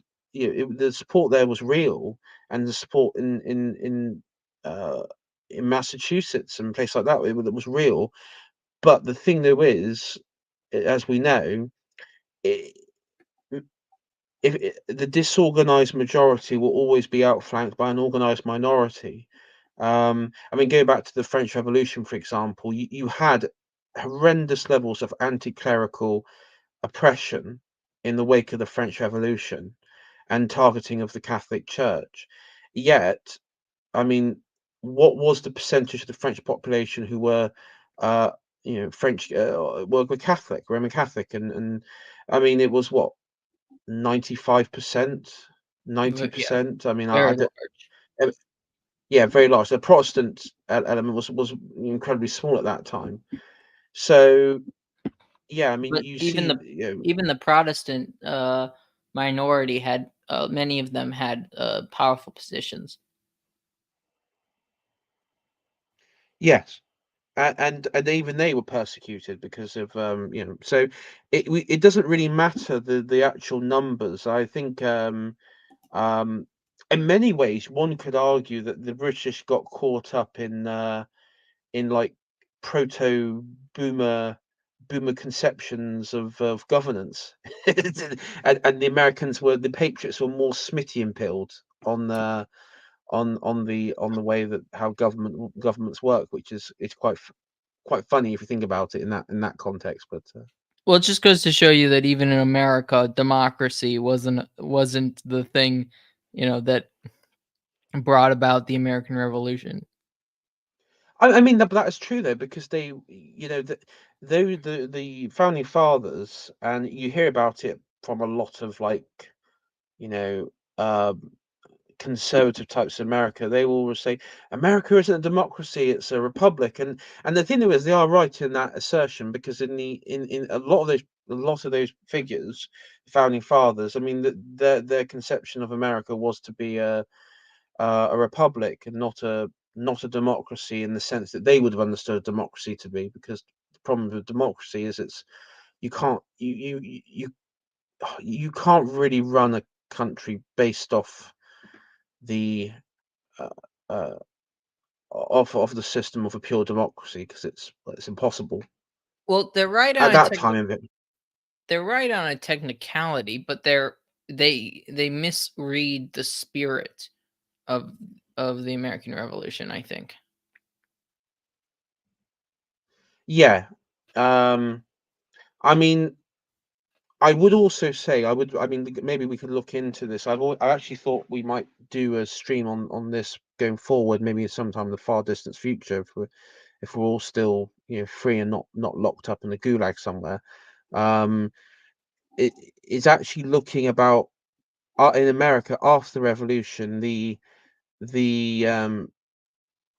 why you had this two conflicting identities in America between the North and the South, the Yankees and the Dixies, and and just looking at the build up to that, because I think a lot of Americanisms that exist today is as a result of the the Union victory.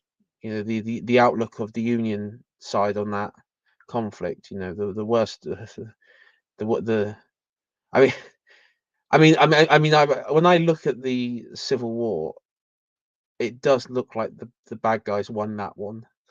Well, it's the same areas of the country that were loyalists were generally Confederate sympathizers, and the Yeah. areas that were most revolutionary also were were most Unionists. Yeah, I mean, I was actually reading. It's the decline again. It's another one. It's the decline of the Confederate States. I think it was written by Jefferson Davis, the Confederate president. President, yeah. Uh, Yeah, and one thing that is quite interesting is when you actually look at it before but when you had when all these states were seceding from the Union in the South and forming the Confederacy, and this is before the first battle when the Union troops marched into Virginia. You had a lot of Confederates. I mean, the number of Confederate sympathies in like Ohio and Pennsylvania and New England and everything, and New York, there was an incredible amount of even throughout the war, Confederate sympathy. And um, I mean, it did change a bit, but you did have like this.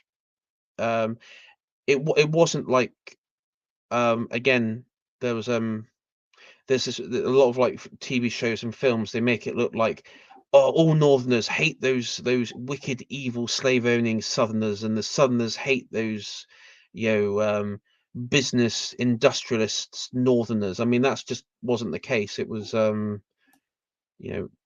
know, a bunch of metropolitan liberals in the North, you know, hell bent on wiping out the South.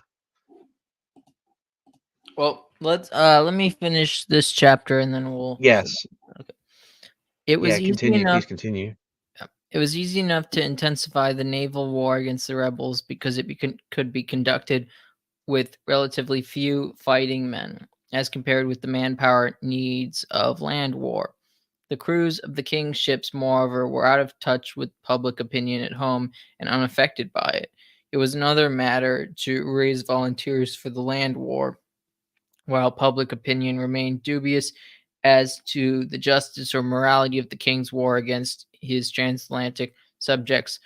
Consequently, though the London Parliament authorized raising of 25,000 additional troops for the suppression of the rebellion, more than half of them had to be obtained from Germany. When one reads of British armies being defeated by American settlers, it is only fair to bear in mind that these forces consisted mainly of Hanoverian or Hessian peasants with no interest in the quarrel or faintest knowledge of the issues involved. Even the English and Scottish soldiers were at first inclined to be half-hearted in their hostility to the enemy. By contrast, the destruction wrought by the naval bombardment of the coastal towns had the effect of solidifying American public opinion in favor of an outright struggle for complete independence. Cost cost what it might. The king's contemptuous treatment of the final petition, which Penn had carried personally to London, swept away the last vestiges of hope that a reconciliation could ever be accomplished.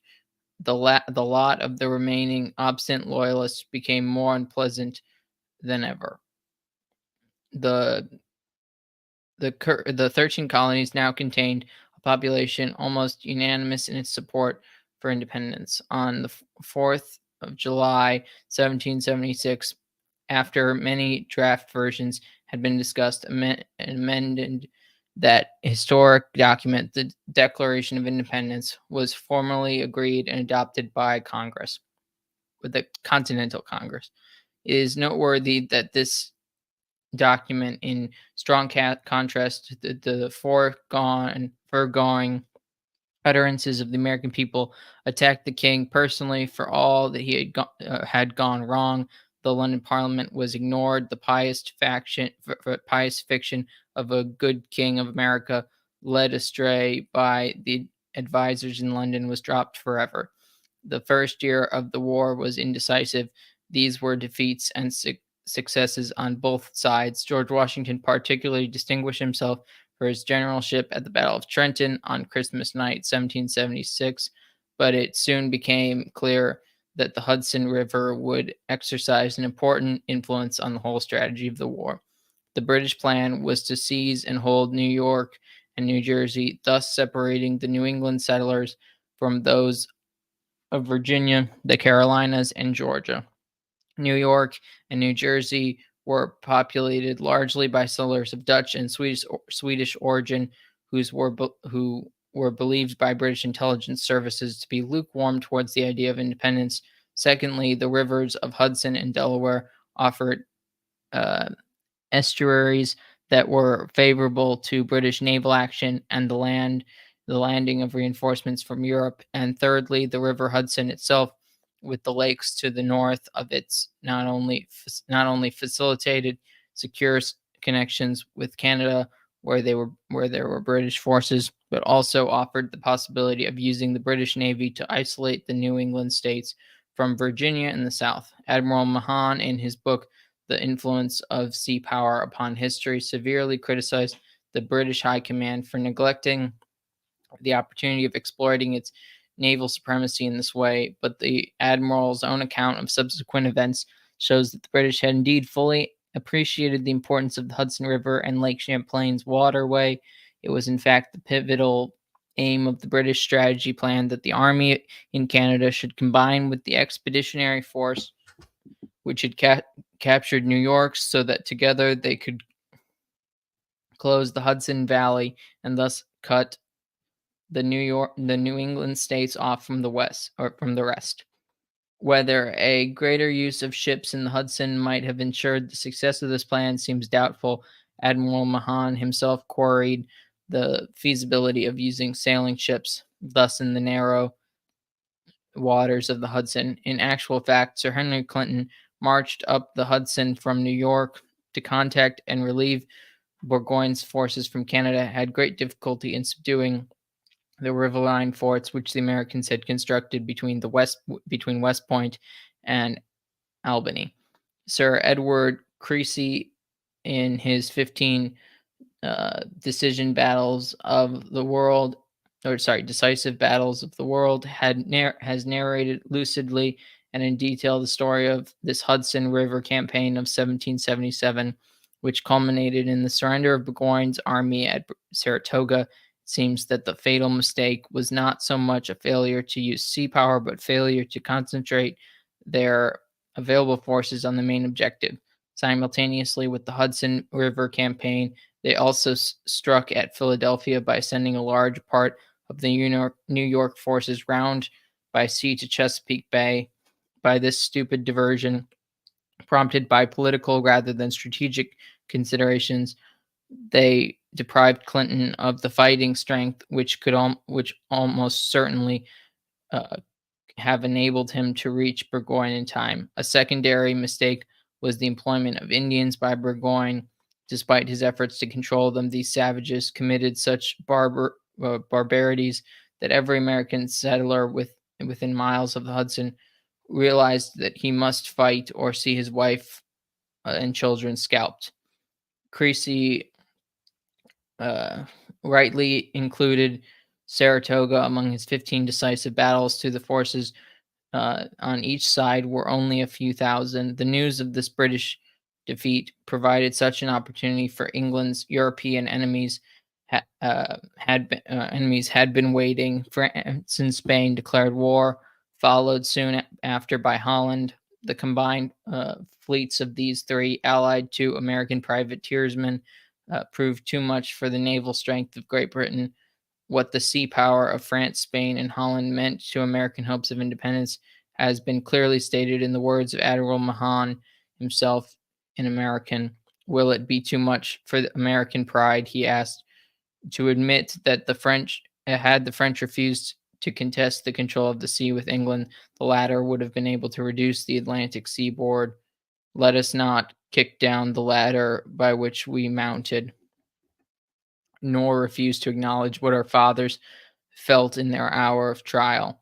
If further testimony be needed to support the words of this distinguished American patriot, it can be found in the circumstances attending the surrender of General Cornwallis and his 4,500 troops at Yorktown.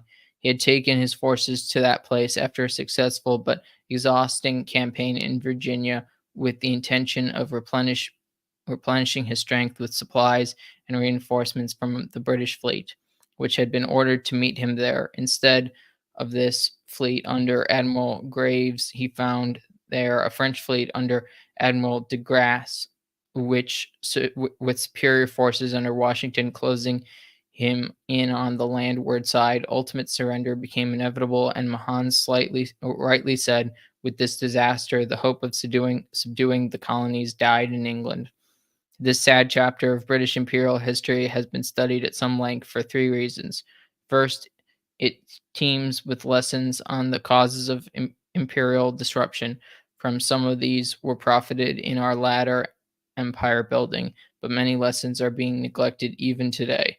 Second, this rift in the British family brought into existence a new nation superficially like ourselves in language and cultural veneer, but in reality of a very different character. A nation which unfortunately started its life with a virulent, uh, though sometimes latent anti British bias from which it never cured itself. Third, and perhaps most important, for the cause of truth. This unfortunate quarrel between the mother country and her offspring has till now almost always been narrated in a one sided manner. The faults were not all on one side, nor all the virtues on the other. Finally, it is worth mentioning that most of the data for this chapter comes from American and not from British sources. That last part's quite interesting, that it comes from American sources mostly. AI? Sorry, I was muted then. Yes, yeah, I'm here. Sorry, I was muted. I started talking, I was muted. Um, yeah, I mean, what's quite interesting is it does seem that the efforts in cutting off the Patriots by the British really allowed them to be outmaneuvered completely. And I think looking at how the defeat occurred, I just do think that the British were able to, but that they were just completely no, I mean somewhat schizophrenic in like, oh no, we need to move here, no, we need to be focusing attention here, and there really doesn't seem to be any clear strategy. Um, in how to govern. And also I think there was a lot of neglect by the British in the southern colonies, in the Carolinas in particular, um and it ultimately, as we said, the at uh Cornwallis's surrender at was it Georgetown or Charlestown Yorktown. or Yorktown, even, yeah, Yorktown, even. um and the campaign that from, again, from New Jersey, Sarah, what was it? Saratoga's Uh, in New York. Sa- is it okay? Yeah, but the thing is, they went through New Jersey in that I don't bit I again. don't I don't think they went through New Jersey for that campaign. They went from New York north just up the Hudson. Yeah, but my point was that from New Jersey, that whole region was classed as like Tory militia territory. Yeah. Um, so I guess like the point I was getting at was that they shouldn't be able to, i- on paper, they shouldn't be able to move without the British knowing their exact positions and being able to be you know not have the upper hand in this scenario. So it does seem to be that it was like some sort of breakdown in communications, breakdown in logistics, um, and um, yeah. But yeah, the ending point though of it being largely brought about by the American perspective here. I mean, it could be just because the American the Patriot side, the American side won in this, so that's just a factor of like looking at for anything anything when it comes to history, you tend to look at the victor's perspective on the matter and not the opposing side. Um, Yeah, it would just be good yeah, to do you have hear. anything to add? It would just be good to hear the alternatives. And I'm kind of surprised there aren't the alternatives, I guess. Iron Duke did say that there's good book here with Zeal and Bennett only by Matthew H. Spring as a military looks at the American War of Independence. Um, I that might be it. I mean that could be one sort of look, because I was looking for like the 1812 war, for example, which we'll no doubt get onto. I was really looking for a like from the British perspective or the Canadian perspective at least. And Matthew I H. really Just so you know, Matthew H. Spring, I believe, is an American, so it's not. That's not a.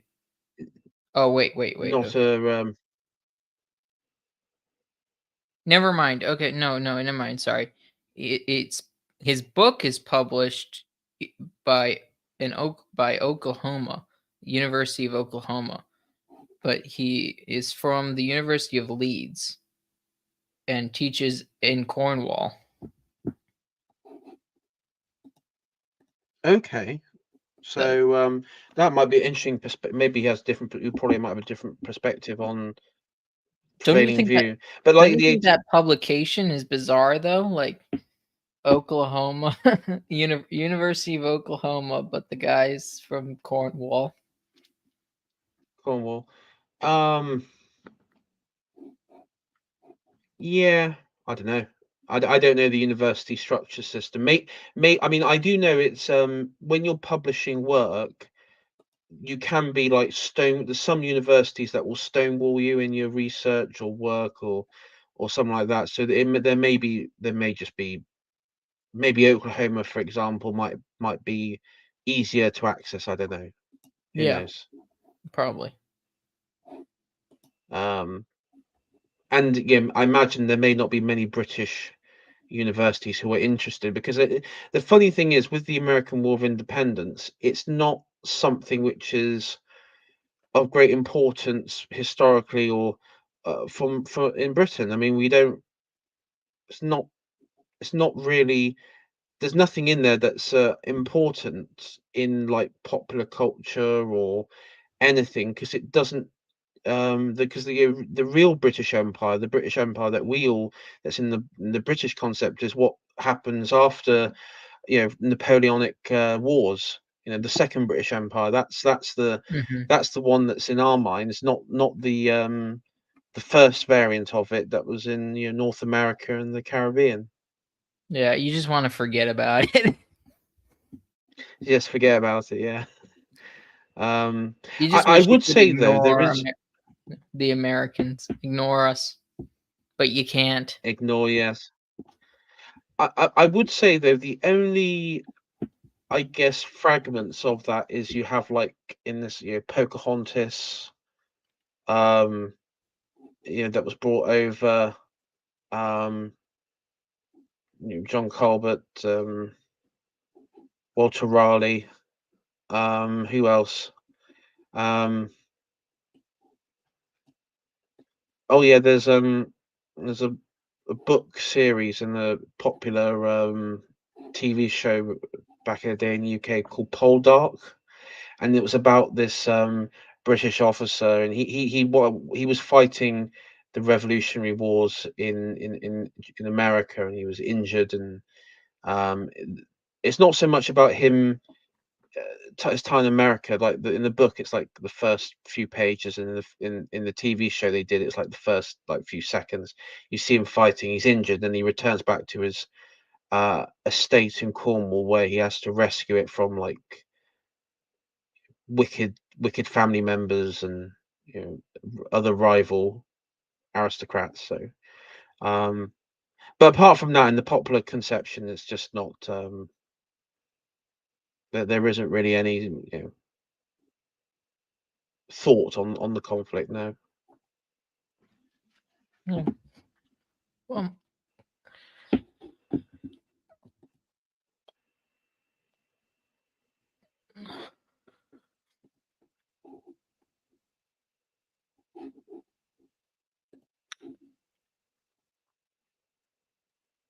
I think I've said everything. I don't know about you.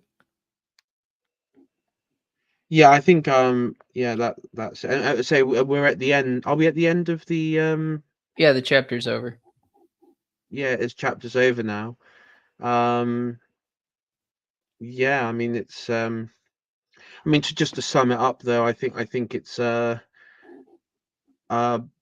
what happened was that the American Patriot forces didn't so much rely on strength on the field, but on their their abilities to um, maneuver outmaneuver the British. I think the one of the problems that we've sort of looked at is that, particularly how, is that because they were hell bent of like hiding behind city walls, it allowed them that does seem to be the key mistake. And also like the campaigns in Albany to cut off the colonies and stuff. It does seem there was like a series of mistakes. I do wonder if they marched out off to Valley Forge to confront Washington and try and wipe him out there when they were at their weakest, if that would have, you know, that would have, uh, you know, turned the tide. Maybe not because there was, I think it was snowy weather at the time. It was so maybe it was impossible to do that. But yeah. I think it was just the fact that they were too hesitant to sit and get leave the coastal cities, which makes sense because that was the importance of it was their naval power over the region as well, apart from just land power. I still stand by the possibility of foul play um, amongst the British elite as well. Um, but I get what you I mean. don't I don't I mean I disagree. I don't think that. Well, I think it was just incompetency, if I'm absolutely honest. And the reason I think it's incompetency is that this was like the Americans did use asymmetric guerrilla warfare, and I don't there was no example um in recent history at that point that they could draw experience upon to combat that. Even, I mean, if you look at the English Civil War, that was still you know open land battles. That wasn't that it wasn't at all similar to what we saw in the 13 colonies. So I just think it was just high levels of incompetency.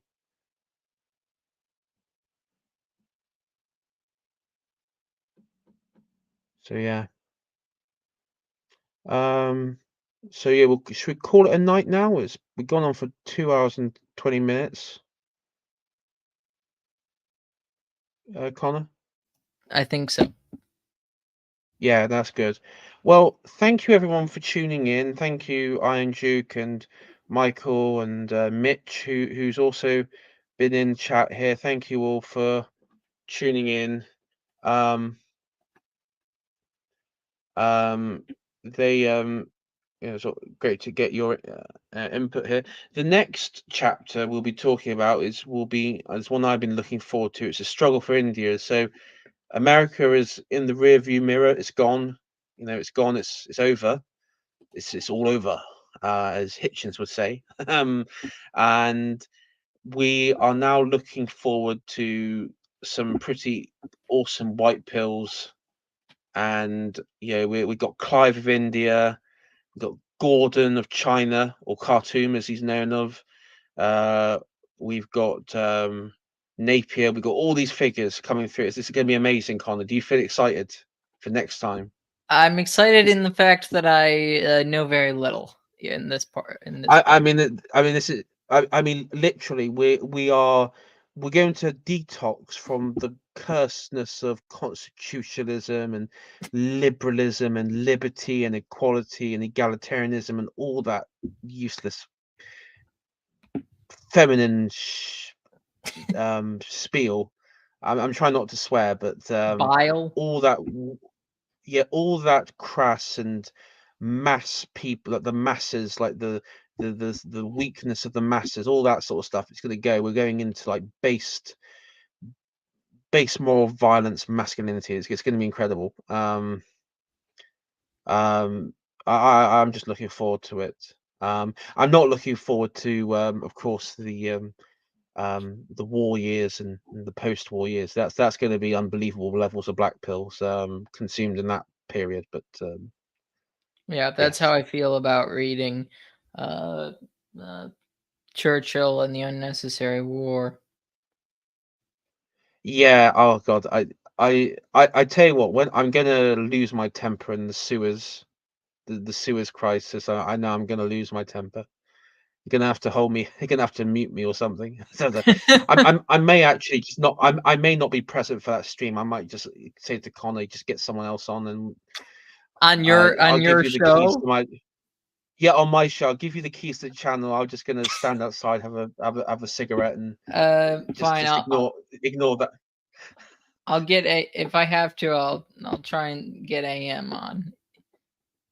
Yeah, get AM on, and you guys go through sewers. I don't know. It's I tell you what. If you want like a real life inspiration for like Order 66 level, like Star Wars level portrayal, I mean that is literally the ultimate portrayal in human history. Like Truman really um stabbed Britain in the back. Like unashamedly teamed up with the Soviets to stab us in the back. In any like historical scenario that would cause war, especially doing a run on the pound. Anyway, sorry, I'm going off on a tangent now. Um, Just bringing it up makes you uh seethe. I swear to God, if I had a time machine, you know when people say, "Oh, you go back in time, you do that." I'd go back in time and um, I would hunt down Truman before he was president and give him a good beating on like a street corner or something. In Minecraft. In Minecraft. Well, I'm not gonna get a time. God, if I got a time machine, I'd do that. There's a lot of the things I would do within go places in that time machine. Uh,